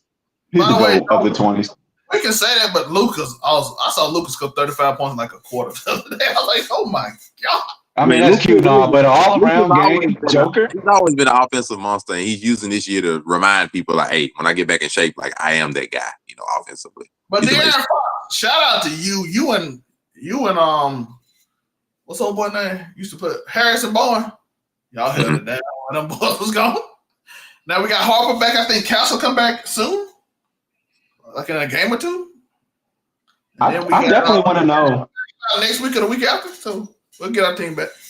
I definitely want to know who's in the third for the best of the 2020s. And you know what? It would have been Embiid if he was staying healthy. It actually would have been Embiid in that third like conversation spot for the best of this decade. But he fell out. I don't know who was even sniffing at number 3. But I mean, that's a conversation for another day. But it might just be the two of the best. Shea and Luka got to win a championship and get MVP in the next. Who? If Luka can get an MVP, I don't see an MVP season for Luka just because he got way too much help. Luka was close in the finals year, like when he actually made it. It was close, but he just they fell short. So it was Joker was there that year too. Didn't he win, or was that Embiid's year that they went to the finals against Boston? That was the year they won against Boston. If Wemby come back super healthy and somehow this Spurs team make a run, he can probably maybe take over the second half. You know, I think he's more of a 20-30 type of yeah, he could. If he could average 30 a game, maybe 15 boards, and get about 7-8 assists, that you talking about a generational GOAT there. He got 5 years to do it, though. He has 5 years to be better. He's going to have like random injury problems. I don't know about MVP, but if he can get the championships games with this team, with the young team, and I'll be honest, I don't think it'll be this year, but the way De'Aaron Fox is playing, if he can come back anywhere like he was, maybe. But can he make a push in 5 years to be in that conversation? I don't see an American. Next year, if Castle and Harper grow, I'm about to say, I don't think it'll take Wemby 5. If Wemby stays healthy and grows and play like this, it ain't going to take him 5 years. It'll take him like 2. He can take over that spot. But like I said, the person to get that third spot will have to win the championship and possibly win MVP or win just 2 championships. I think physically you have to throw him in the conversation just from his physical stature. And then if he's still putting up those numbers, you can put him in the top 3 in that conversation. MVP. SGA has a championship and MVP. So it's kind of like how you look at how it's going to go. I'm going to say, like, I'm not going to say the MVP part. I think if you are just the dominant force on a championship team, then you may have a conversation. Like if you just scoring champion, something consistent possibly. Because I think MVP is just going to really, really be difficult to get. Like, just looking at what we're dealing with, you have a walking triple-double in Jokic. You have SGA who's doing amazing things without, their second scorer. And you have people like Giannis that's still being dominant on the other end of the court. I think it's just really, still really got hard. Giannis. Still got to talk about Giannis. So it's just I think the hardest thing for him will be the 67 games staying healthy. So what are you gonna miss? I think it's just hard to just say you need an MVP to be there. I ain't gonna say that, but I think if you are just the dominant driving force on a championship team, like you are that guy. Tim Duncan, basically Tim Duncan, like. Yeah, like you could pull Tim Duncan and be like the number 3. Like we just clearly see like you that guy. Cause like let's just say some miracle run right now. Wemby makes it to the finals and gets a championship right now. Wemby probably not gonna get no MVP. Most likely no, but. Just because of other people and how they're playing. But Wemby, you see he's the guy. He goes in the playoffs, runs average 32, 15 boards, 5 assists, and 5 blocks a game. You be like, yeah, here you go. LeBron, like, what are we going to do with this? Like, so, yeah, you can make that argument if you just are the driving force. MVPs, I think, are just, now they're very difficult. And I think it's a little bit more difficult to just base you being the guy on an MVP when it's a regular season award and it's not as easy.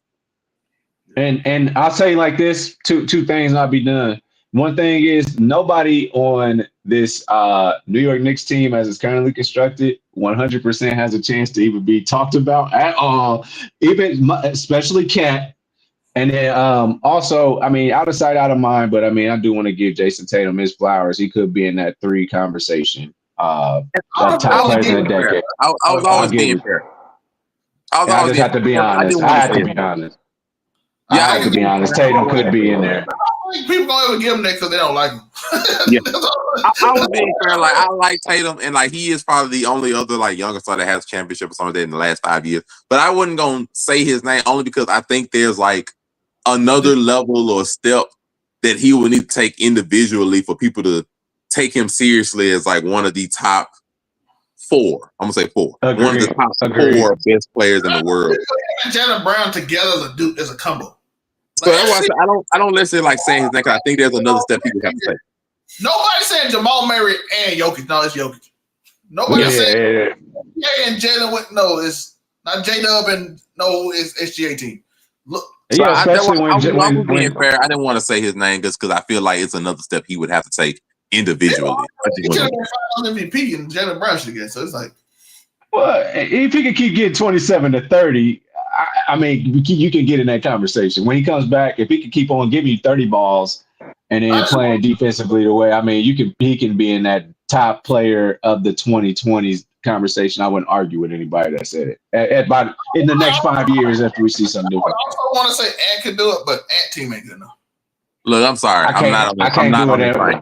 I'm not on that train. I will not be on that train with you. I refuse. Like this ant hype is gonna have to die for me until he gets at least. He is balling. His team ain't good enough. That's all I'm saying. His team ain't good enough. I'm down on it. Until he gets somewhere. Like when I say get somewhere, do something. I ain't necessarily saying like scoring title MVP.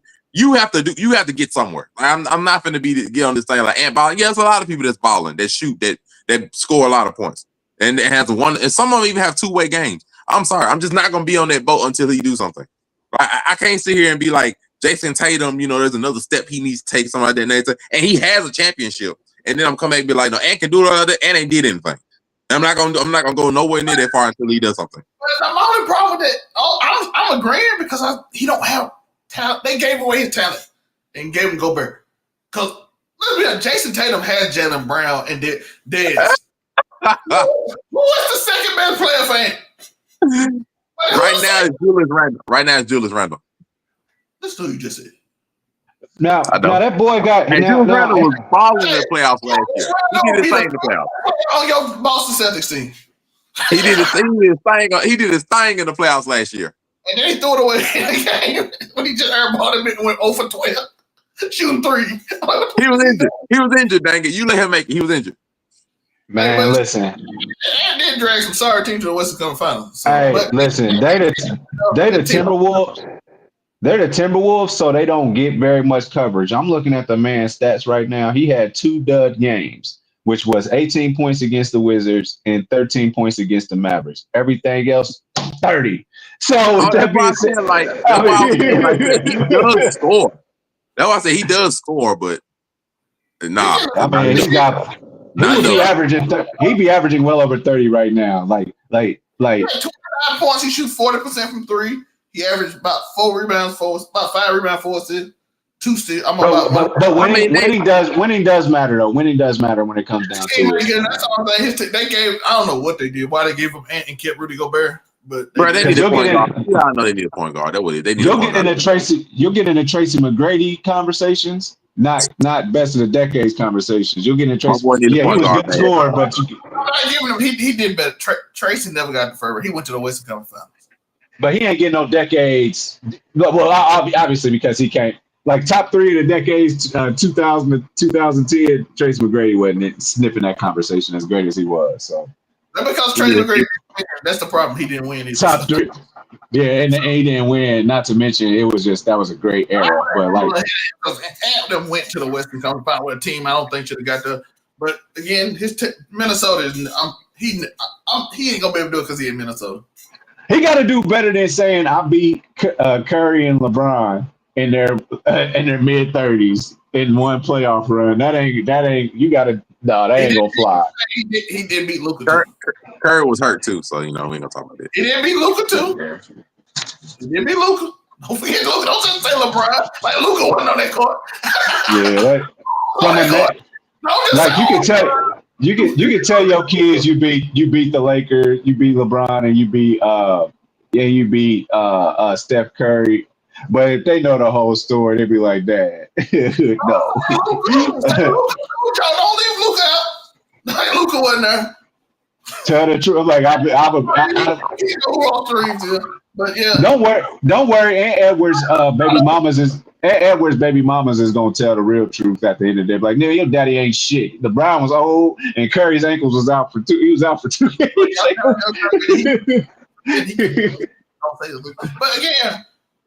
But again, I don't think his team good enough. So I agree with y'all. His team just ain't good enough. So it's gonna be hard for him to ever get in there. So I didn't mean to bring us to basketball, but I just saw these 2 teams playing up here, and it just kind of brought me into this space. But yeah, I don't know Are they playing at Boston? Oh, they're playing in Boston. Yeah, Knicks suck on the road. They like 2-6 or something. They suck on Well, the road. they've only lost 6 games. And 5 of them been on the road. They 3-5 on the road or something like that. I think. Yeah, so they lost. They like 12-1 at home. They like good at home, but they suck on the road. So listen, y'all know what time it is. It's Friday Watch. Murray, tell them what Friday Watch is. Man, we've been so long. I forgot all about it. So, Friday Watch is naturally determined on your team's record, how they are currently playing and look, and the expectations that the team has or had from the beginning of the season on to now. That is how Friday Watch works. This Friday Watch, I had to bring it back just a little sooner than I intended, but this Friday Watch is so juicy. This week is so crucial that it has to be brought forth, so have a few updates, on the Fraud Watch, it's second show.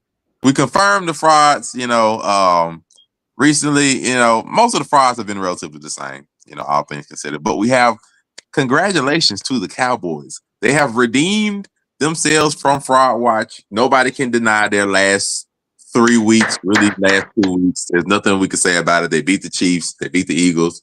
They have an important game coming up against the Lions on Thursday night, but they are now alive for their own playoff hopes. I have to give them props. They clutched the last 3 weeks on a 3-game win streak. I have nothing to say to them. They've been unfrauded. Everybody else here, your seasons are pretty much over. There's nothing else to really say about them. Better luck next year. Sorry about the injuries and things. No new frauds. No questionable on the bubbles. Nothing. It's just black and white today. No, these are the confirmed ones. The bubbles. Okay. And these are this is probably the greatest bubbles, the greatest fraud watch I've had thus far this season. Oh, I do want to say the Jets has won more games than some of these people on Monte's fraud watch list this month. Well, Jets ain't won no more games than these people. Jets have won more games than the Chiefs. Who? Than the Chiefs. The Jets? Yes. Oh, you're talking about in November. Oh. In the month of November. Yeah, unfortunately, the season is lower than the Jets are. This week's Jets are peaking. Has been a long time coming. And, unfortunately, there are reasons for all these names, but it's been a long time coming. We will start with the Lions. The Lions are basically playing for their playoff hopes at the beginning of December, because if they lose this Thursday night game against the Cowboys, they will dang near be eliminated after having 2 losses to Green Bay, a loss to the Cowboys, and not beating any winning teams for the most part. That they will not have tiebreakers against most teams. And they will be 7-6, I think, at that point in the season. And it just really won't be a lot of hope for them in the NFL. And so the Cowboys are surging. The Lions have lost 2 of their last 3 games, and it took them overtime to beat the Giants, which is their only win thus far in the last 3 weeks. Otherwise, they lost to the Packers, and they lost the other game 3 weeks ago, unfortunately. So they are on Fraud Watch, and it's shocking that they've actually made the Fraud Watch. But yes, we come up now. Look, the dynasty might have to take a pause. The Chiefs are 6-6. It has been really rough for Kansas City. They, even with Patrick Mahomes playing great, they took a Thanksgiving loss to the Cowboys. And right now, it's looking a little bleak. They have no room for error. They're missing their right tackle and might be missing their left tackle on this coming Sunday. And they're about to play the Texans. Lineman Trey, is he back? Trey, the right guy. I said one of them I think is going to miss. One might miss a month. One may miss up to a month. And the other one might be missing this week. And they're about to play the Texans, who are surging and now have 7 wins and are the league's best defense, and their pass rush might be merciless. So they are against that. And then after that, they got to play the Chargers, who is a division rival. Herbert might be a little banged up, but we'll see how that goes. Either way, it is bleak. It's tough. And they have to at least run the table. That's at least do that. Then their fate almost isn't even in their hands anymore. But we'll see how that goes for the Chiefs. Grandpa, we put it off long enough, but the Eagles are here. It's like they are on the verge of a collapse. We put it off long enough, Grandpa. We tried to give them grace, but there's no other way we can say it. They are on the verge of another collapse like it's 2023. They have lost their last 2 games, and they have not been pleasant to watch. They gave up a 21-point lead to the Cowboys, and then they did lose in relatively embarrassing fashion by giving up 200 yards on the ground to the Bears, even though Caleb Williams played pretty bad in that game, and they still lost handily. So, and mind you, the 2 weeks before then, we have to remember that they also didn't score a lot of points against the Packers. They only scored 10 points against the Packers. And then against the Lions, they only scored 16. So now it's looking like the defense got gaffed. I don't even know if that's a word. And the defense can't hold up the Eagles. It's going to be pretty rough. So right now, it's really do or die. They have to beat the Chargers this coming week. If they don't, I think it'll officially be the funk. It'll be another 2023 snafu where they're falling apart at the seams. And the crazy part about it, they are 2 games ahead of the Eagles now. 2 games. They cannot lose and give the Eagles any kind of hope that they might lose this division. So, Philadelphia, you are on fraud watch. Now we come around on. Wait. I want Murray. Can you see that? Can you read that for me? I really can't read that. I can't see that shit either. But this season, 2025, the Eagles are 2-4 when a player has over 100 yards receiving. We are 6-0 when no receiver has 100 yards. I just want that to know. I want y'all to know the record. We have a receiver with 100 yards. I want everybody to know. Okay. We have a receiver 2-4 when we have 1 receiver with 100 yards. 2-4. Now, When no receiver get 100 yards, what else are I working in, Laurie? You are 6-0 when no receiver has 100 yards. AJ Brown, I told you. Forcing that ball.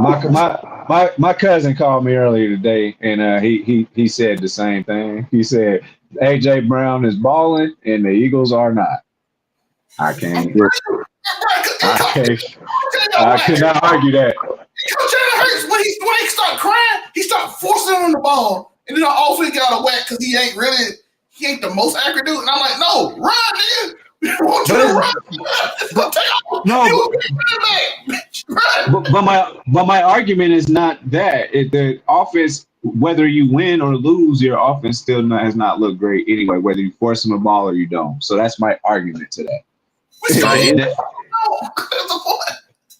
It's been rough. It's been rough, Eagles. Like I said, they playing Justin Herbert. Justin Herbert's a little banged up. I think he just had surgery on his non-throwing hand. He still has every intention to play. So if they cannot beat a slightly hampered, I'm gonna put that. I don't want to put no wishes against the Chargers. They can't beat a slightly hampered Charger team that's got a makeshift offensive line because they're missing offensive line pieces, and Justin Herbert is a little banged up. If they cannot beat that Chargers team, the downfall is here. They have spiraled and it's all coming apart. So that is their thing. Just exist. They just exist right now, but they dare to they can beat you. They can. They're still winning. They're still winning. They're 8-4 right now. They're still winning. So it's. I'll shout out to the Chargers, but these top 2 teams, there's pressure on them. Number 2 is the Steelers. It comes around full circle because I said do not count the Ravens out. Now the Ravens did lose on Thanksgiving, but they are not on here because they played the Steelers twice, but the Steelers are on here because not only that, the Steelers have lost their last 2 games. They've lost 3 of their last 4 games. Aaron Rodgers is also injured with, I think, an injury to his non-throwing hand. I'm not sure if it's a fracture too, but possibly. So he's also banged up. Mason Rudolph is playing this god off. Mason Rudolph been playing for him or whatever, but he's also been banged up. And you throw all of that together, and they play the Ravens this coming Sunday.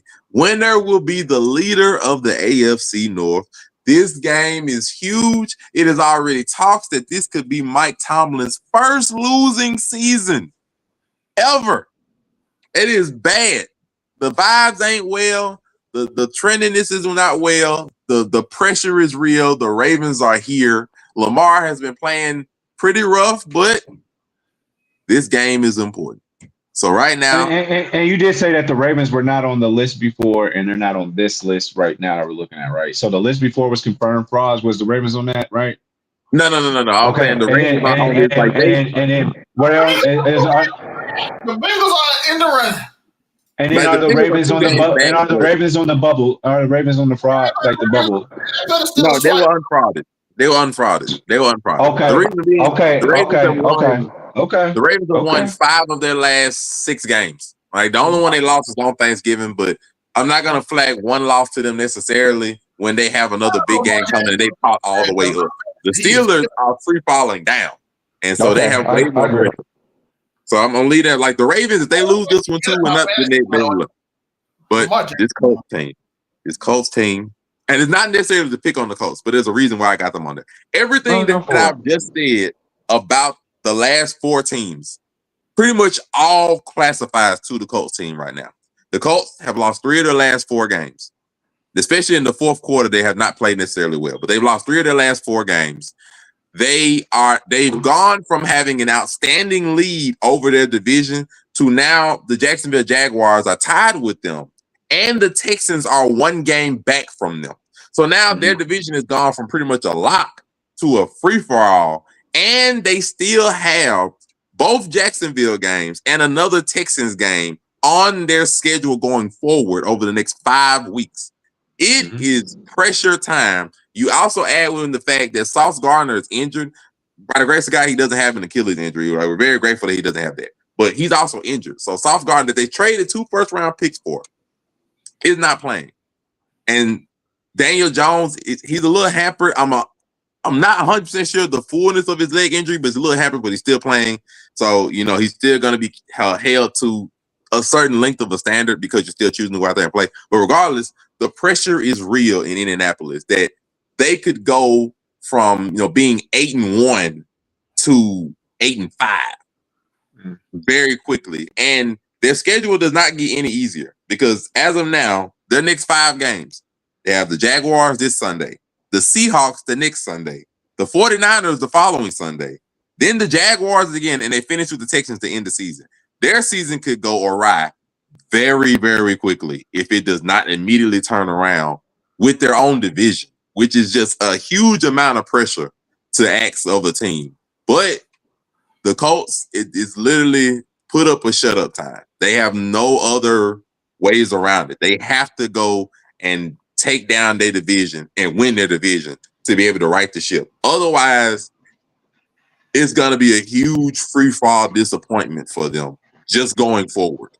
Like, just because they've given up picks, they basically put all their chips in the middle, and now they're starting to lose games at the worst possible time. So they have the most immense pressure, and everything could free fall from under them. So unfortunately, even though they're still 8-4 right now, they're still solid, but they have to be at the top of fraud watch because they have just the most immense pressure for everything going forward. And it's just very tough right now. It's going to be a hard game. This Jacksonville game, and they're at Jacksonville. They're even at Jacksonville. They're not even at home this week. So this is going to be big. This game is going to teach us a lot about if the Colts can overcome and just show their mettle, or if they're going to fold. And I just don't really have no way to say it. They're either going to show their mettle or they're going to fold. And it's going to be big. It's going to be big. That's the fraud watch for this week. All right, on. Yeah, if I may rebuttal with the Indianapolis thing, I don't argue. I don't argue. I just want to put these factors into the forefront. Sauce Gardner is at a y'all seen Lord Slug. We saw fake Super Saiyan. Sauce Gardner has a fake Super Saiyan Achilles injury. We know what that calf strain leads to, the next level. So with that being said, also another big injury, Daniel Jones. He has a fractured fibula. All right. A lot of these games that they lost have been really close games. I do hate these fourth quarters, especially that one against the Chiefs. That was terrible. I couldn't stand that. And I'm gonna bring it back. You said full circle about Pittsburgh. I'm gonna say full circle about my picks before the year started. I said that there's three quarterbacks. I was like, the AFC South is going to be up for grabs at some point because they have three very capable quarterbacks, and we weren't sure about Cam Ward. Now, moving forward, those three quarterbacks, I mean, you got CJ Stroud was out for a few weeks, and they kept it going with Davis Mills. Trevor Lawrence, they're doing what they can, especially without their number one draft pick, who was supposed to be both sides of the ball. A wasted number one first round pick, if you ask me. But again, they could have got something better, maybe another offensive lineman. End of the day, I think that everything is happening how it's supposed to happen, as I predicted in the AFC South. I was very high on our Colts and one loss and two loss, but I do not understand down to the nitty gritty. Houston, man, D'Amico Ryan's got them playing down there for real, for real. They're playing ball. That defense is crazy. And if you can get CJ Stroud to play elite ball, because they did go to the playoffs just last year, or maybe the last couple of years, but he can play, man. CJ Stroud can play. So this wasn't going to be an easy division by any means. And my last thing I want to say is I'm hoping that Anthony Richardson, I hope that he is being a Jameis Winston kind of guy, because if he does end up having to come in for Daniel Jones, he's got to be like have that Shadura effect, that Jameis Winston effect. Like, we're going to rally behind you, and our defense is going to play that much better because you're in. But honestly, man, we haven't even mentioned Richardson at all since he got benched. And I like there's no whispers around like he's playing better. There's not any updates about like, hey, he had first team reps this week to get a little, while Daniels. I'm hearing nothing out of Colts camp about him. So this quarterback situation, I don't see that happening. Him having that Jameis Winston effect, and we're gonna run through a wall for him. Not even a Tim Tebow effect where we're gonna run through the run.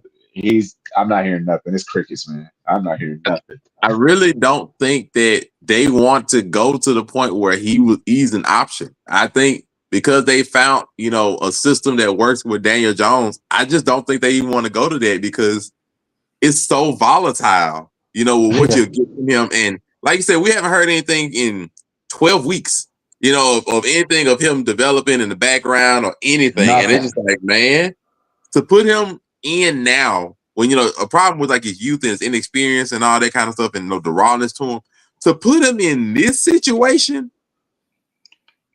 And now mind you, the only reason I'm saying this again, Monterey, is because Daniel Jones has a fractured fibula. No, I'm aware. I'm just saying. I'm just throwing that out there. Like, that's the only reason. And what do we have? I mean, we still got JT, but I don't blame you. I'm just saying I would feel so sorry for him. Like, man, you come back on the team and you in like the most important 5-game stretch that the Colts have had in the last 6 years. Like, it has not been this important in a number of years because the Colts have not been good in the last 4 years. So, like, this would be the most important 5-game stretch they've had. That's a moot point. I apologize because he is on the injured reserve as a third-string quarterback. Riley Leonard will come in as a backup, so never mind. Riley Leonard, yeah, they shut that shit down. They said, "Boy, take your ass over to IR." Man, he played a little bit last year. I saw the worst part. He played pro football with the Vikings. He actually got drafted. He was Notre Dame's quarterback last year. He got drafted by the Colts in the 6th round. Notre Dame's quarterback last year. Who went to the championship? Who knows? Man might come in and be Patrick Mahomes. Who knows?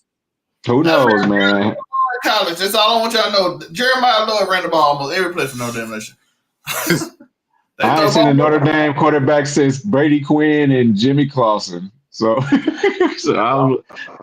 Speaking of, damn it, the power rankings. Yeah. Unico. Power rankings at 5. I got the Broncos, Packers 4, Seahawks 3, Patriots 2, Rams 1. It was tough for me because I used to have it easy where I could just throw the Colts in there somewhere, or I could just throw the Eagles in there somewhere. or I could, there were some mainstayers there, but now they're actually making me have to flex my muscle, watch the game, see what's happening, why are they happening the way that they're happening, and that's brought me out to the West Coast. That's brought me out there to actually watch the Seahawks and the Broncos. I am not in love with their offenses, guys. I'm sorry, I'm just not. But the Rams, okay, took an L. But that doesn't take away from the fact that I think they're a pretty complete team and an offense you can trust. The Patriots, strength of schedule got you to number 2, but the eye test also got you to number 2. Drake May looks great. And Mike Vrabel is coaching them boys up, man. I'm sorry. Seahawks, it is what it is. I mean, the passing game, not great, but JSN, he's still leading the league as a receiver, one of the leading receivers. So Darnold's doing something right. I got to bring Packers back into the fold. I mean, that tie makes it look weird, like they're 8-3-1 when it could have very easily been 9-3. So I mean, there's that argument to be had. And that offense is great. And Broncos, I mean, shit, I can't, man. That 2 losses, 3 losses, I can't argue those points, man.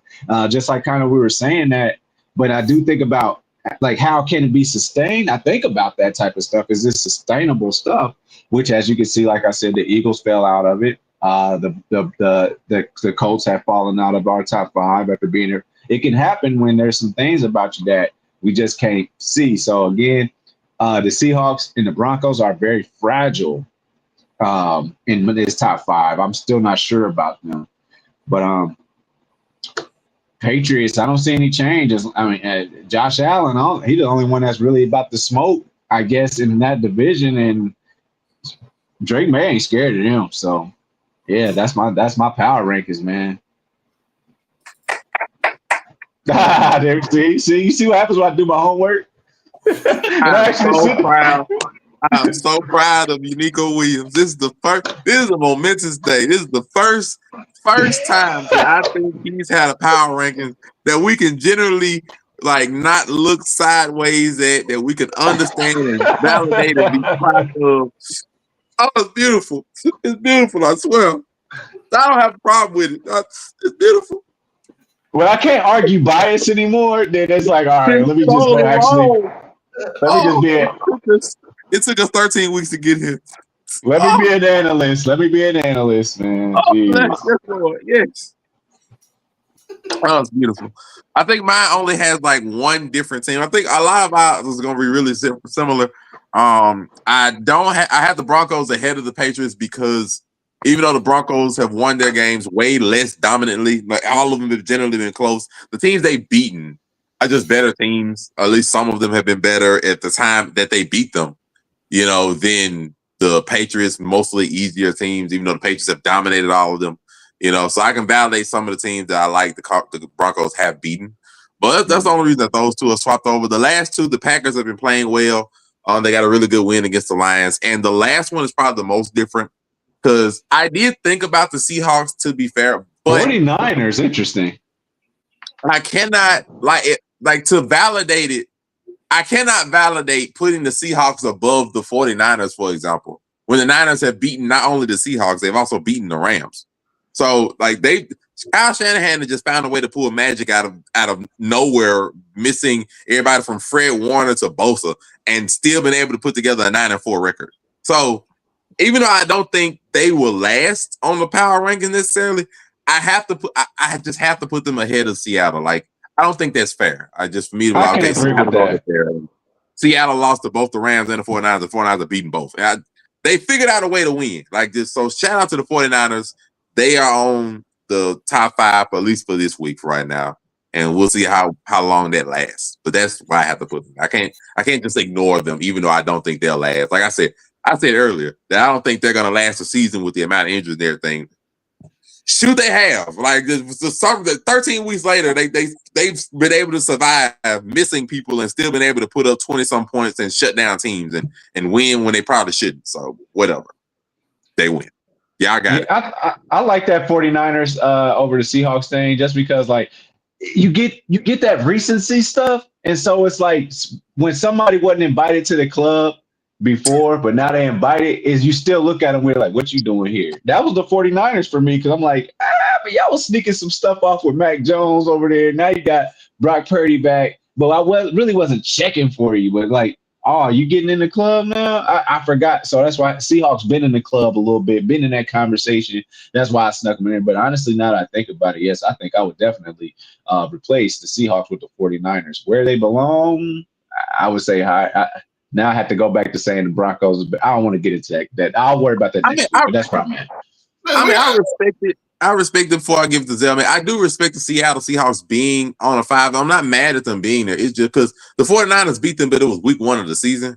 But they also did beat the Rams, like, about close to week 6, somebody. But just I respect the 49ers. I'm like, they have the wins, even though I don't think overall the team may or may not necessarily be better at this point. But just, I think them, the Seahawks, either one of those two, I think is fine for putting them at number 5. Anything. I think either one of them is fine. Even if you wanted to put the Eagles there, I'm not going to be completely ashamed of it. Just, I just think it's a lot of ifs and maybes once you get past the top 3, which I think, Rams, Patriots, and Broncos be most of everybody's list. Once you get past that, it's a lot of iffiness of who you really wanted to put past there. Just I'm not going to put the Bears there, even though the Bears are 9-3. I'm just not going to do that. No. That conversation may be coming up soon. That conversation's coming. It ain't right now, bro. It ain't that. No, we ending this bias. This is insane, bro. We can't have the Bears this long. Listen, we got the Patriots number 1. Why they got the one? They got the best record in the league, basically, and they're the best coach team because my boy right now is coaching his butt off. Number 2, we have the Rams. Matthew Stafford, MVP candidate. Number 3, we got the Bears. Am I right? The Bears should be there. I was about to say, did you instant transmission yourself out? The Bears shouldn't be there. 5-loss team over here, but you won't put the Bears on here. This is getting the same mark. What 5-loss team did I put there? All right. What the 49ers? Answer the question. What the 49ers record? Well, 4-loss team. The Bears is better than 49ers. Come on now. All right, we can't hear. The Bears beat Scrubs.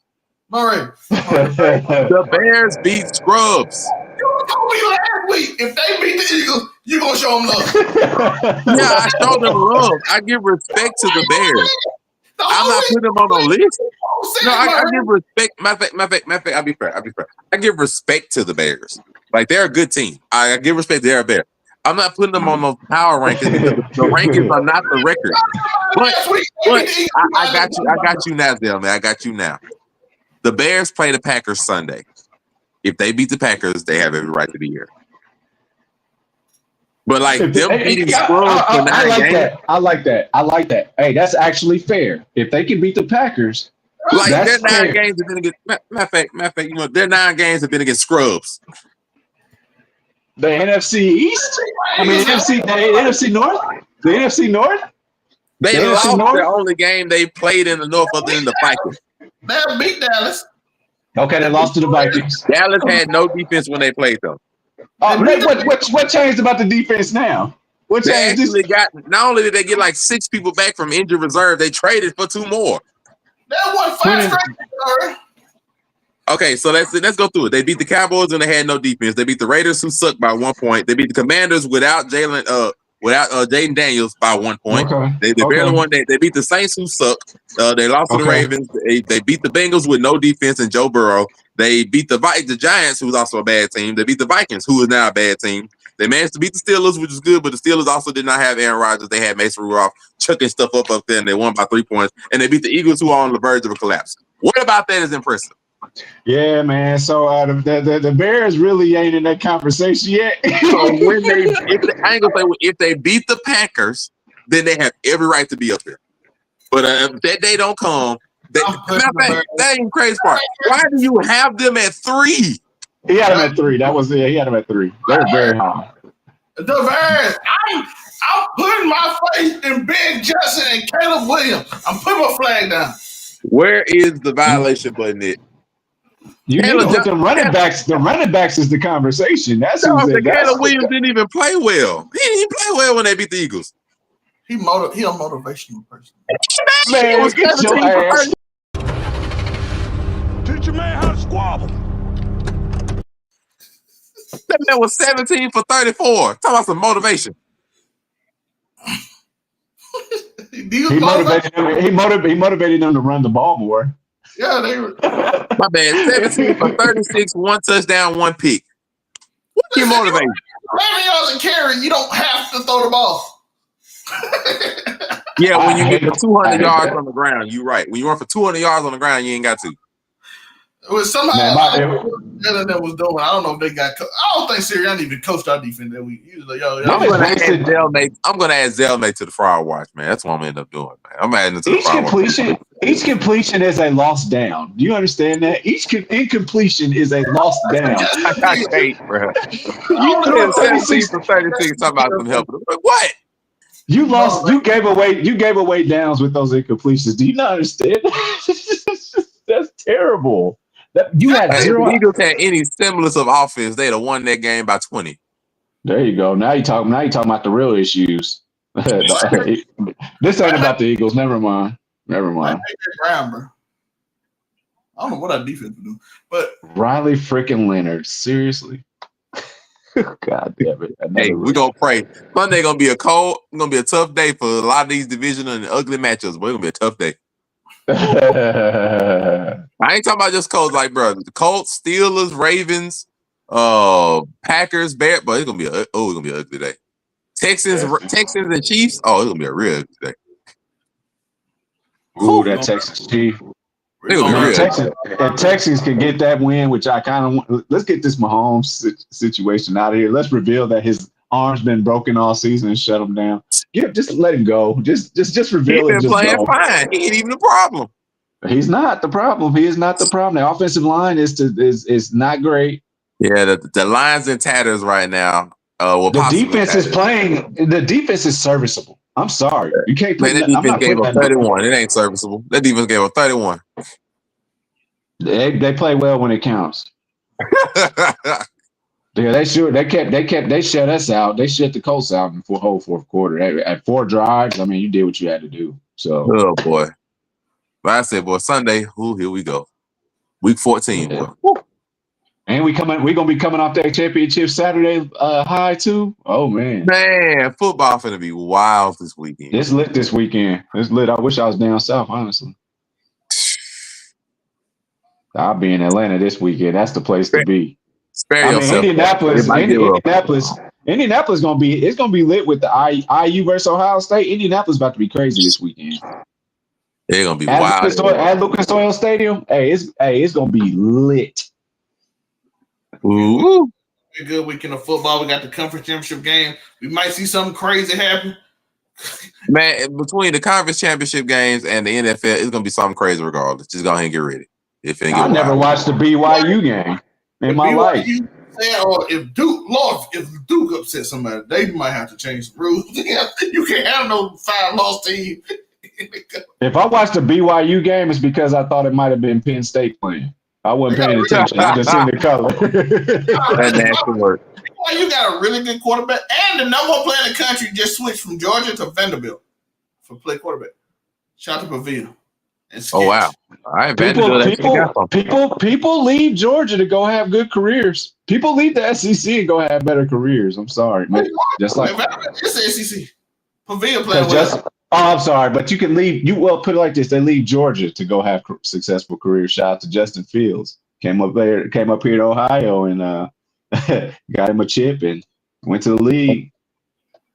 Shout out to Joe Burrow that left us to go to LSU.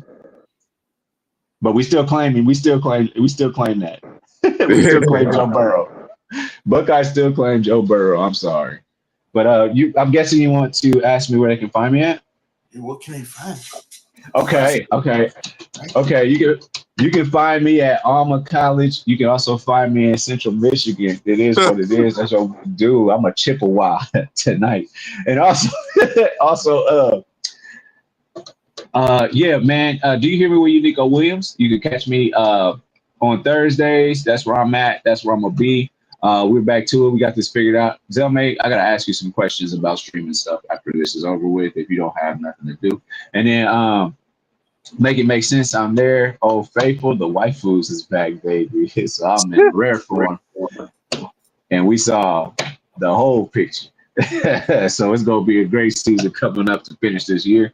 Also, anything Zelmay got going on, man. The whole December, I am available, so I'm probably gonna be with Zelmay as much as possible. Whenever he's doing something, I'm with it.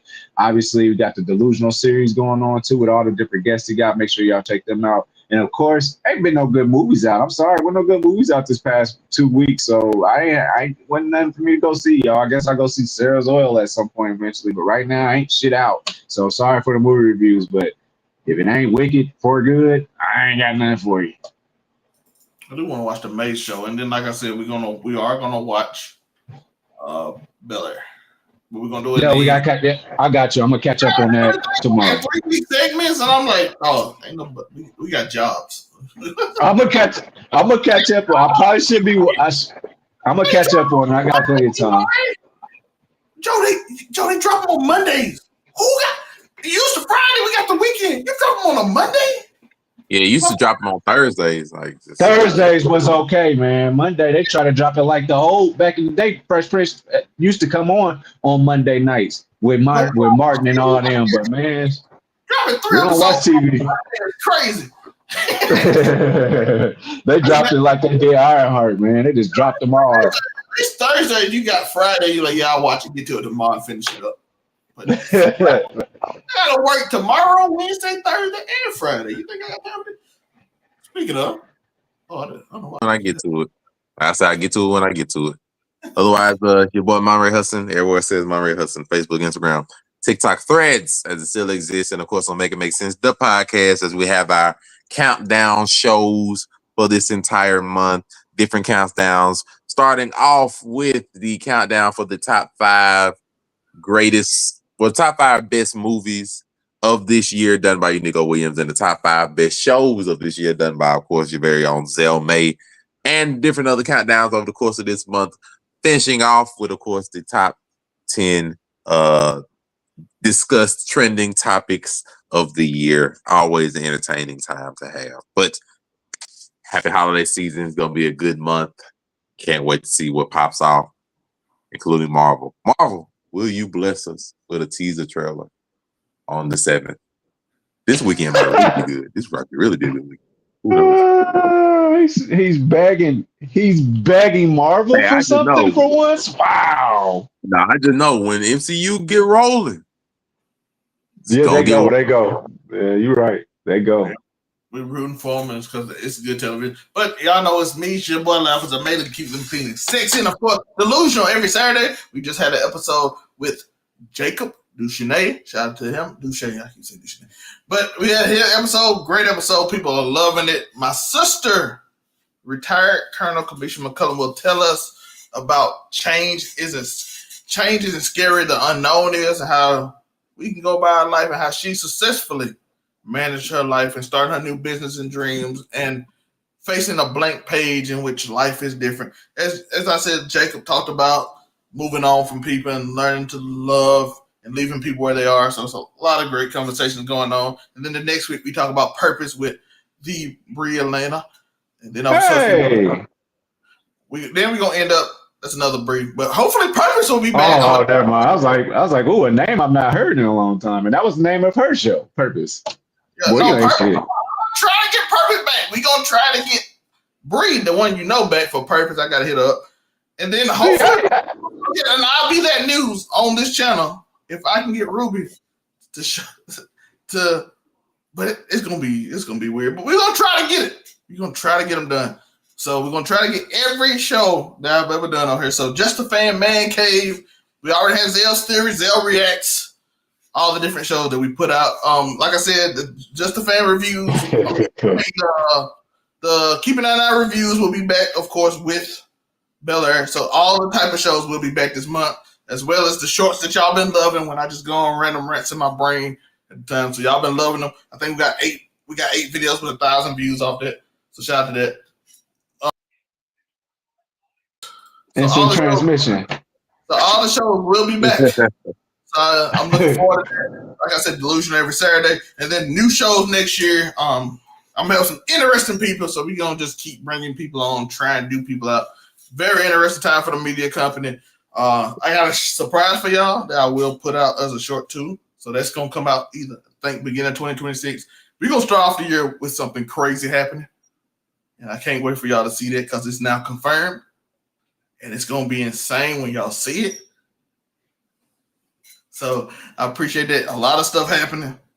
I have a request. Can you bring on a woman from San Antonio to dispel the rumors from Charles Barkley and do a 2-hour long segment on that? Is that something you can do? To either dispel or confirm Charles Barkley's musings. So a woman from San Antonio will be on an episode of Delusional. So then we can be the judge.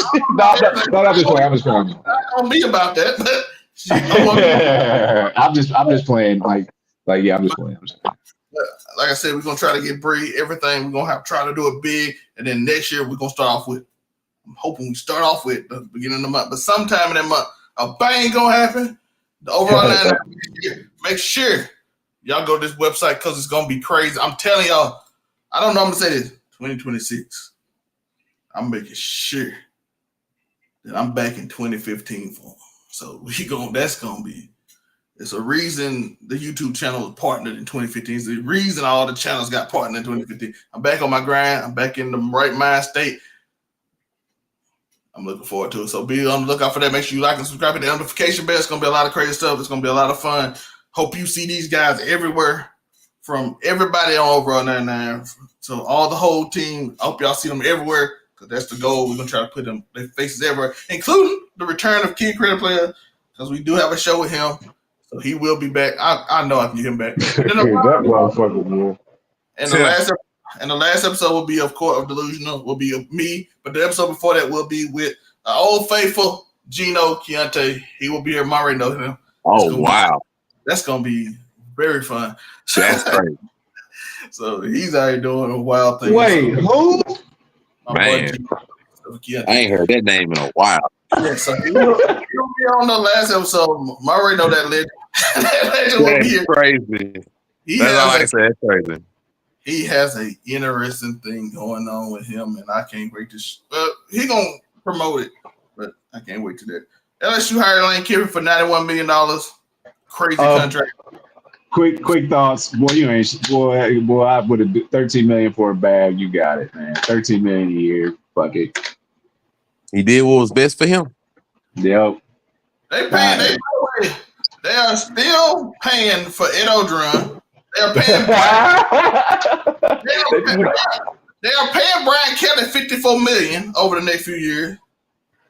Look, LSU just got money. We understand they just got money. Like they have the investment. They got money. They got some old money too, like old money. To be fair, they just got almost a slightly behind the money. But the problem is their governor is just giving them money out there. So the state is giving them money, and I don't think our state is gonna give Ole Miss nothing. So that's the thing, because like think about Mississippi as a whole.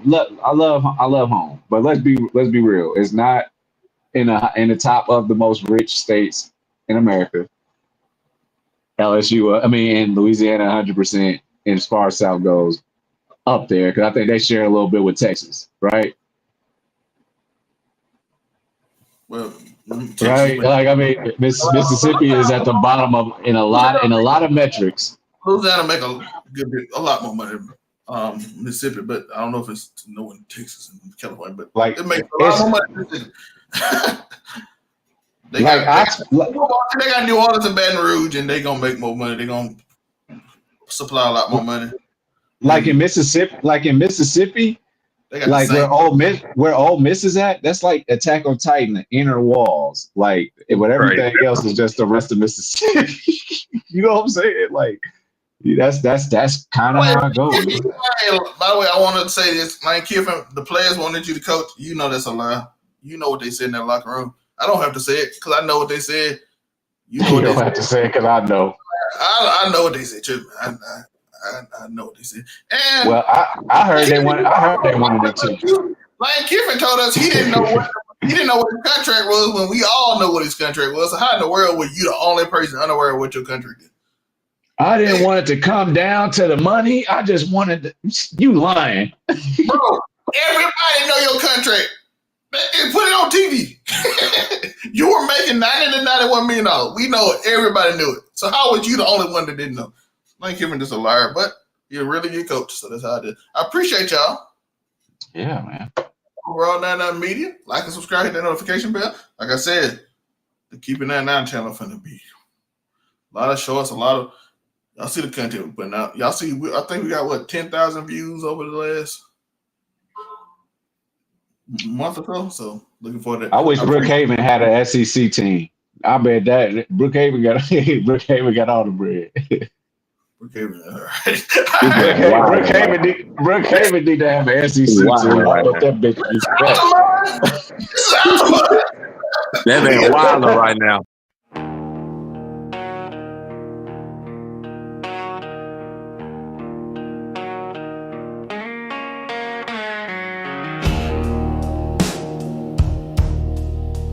What's the score? What's the game? Who's the player? What's the name? Zelme spins tails like fireflies in the dark. Unraised verdicts leave a mark. Closest you're gonna get to perfect, but not quite.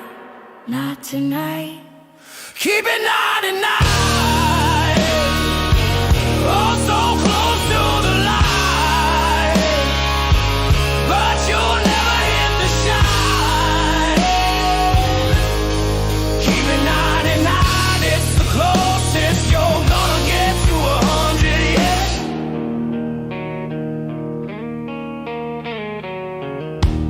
Unique coast flow cuts like a knife, twisting rhythms full of life. The storyteller whispers truth in the night. Fraud judge rules with a crooked side. Closest you're gonna get to flawless, but it's raw, it's lawless. Keep it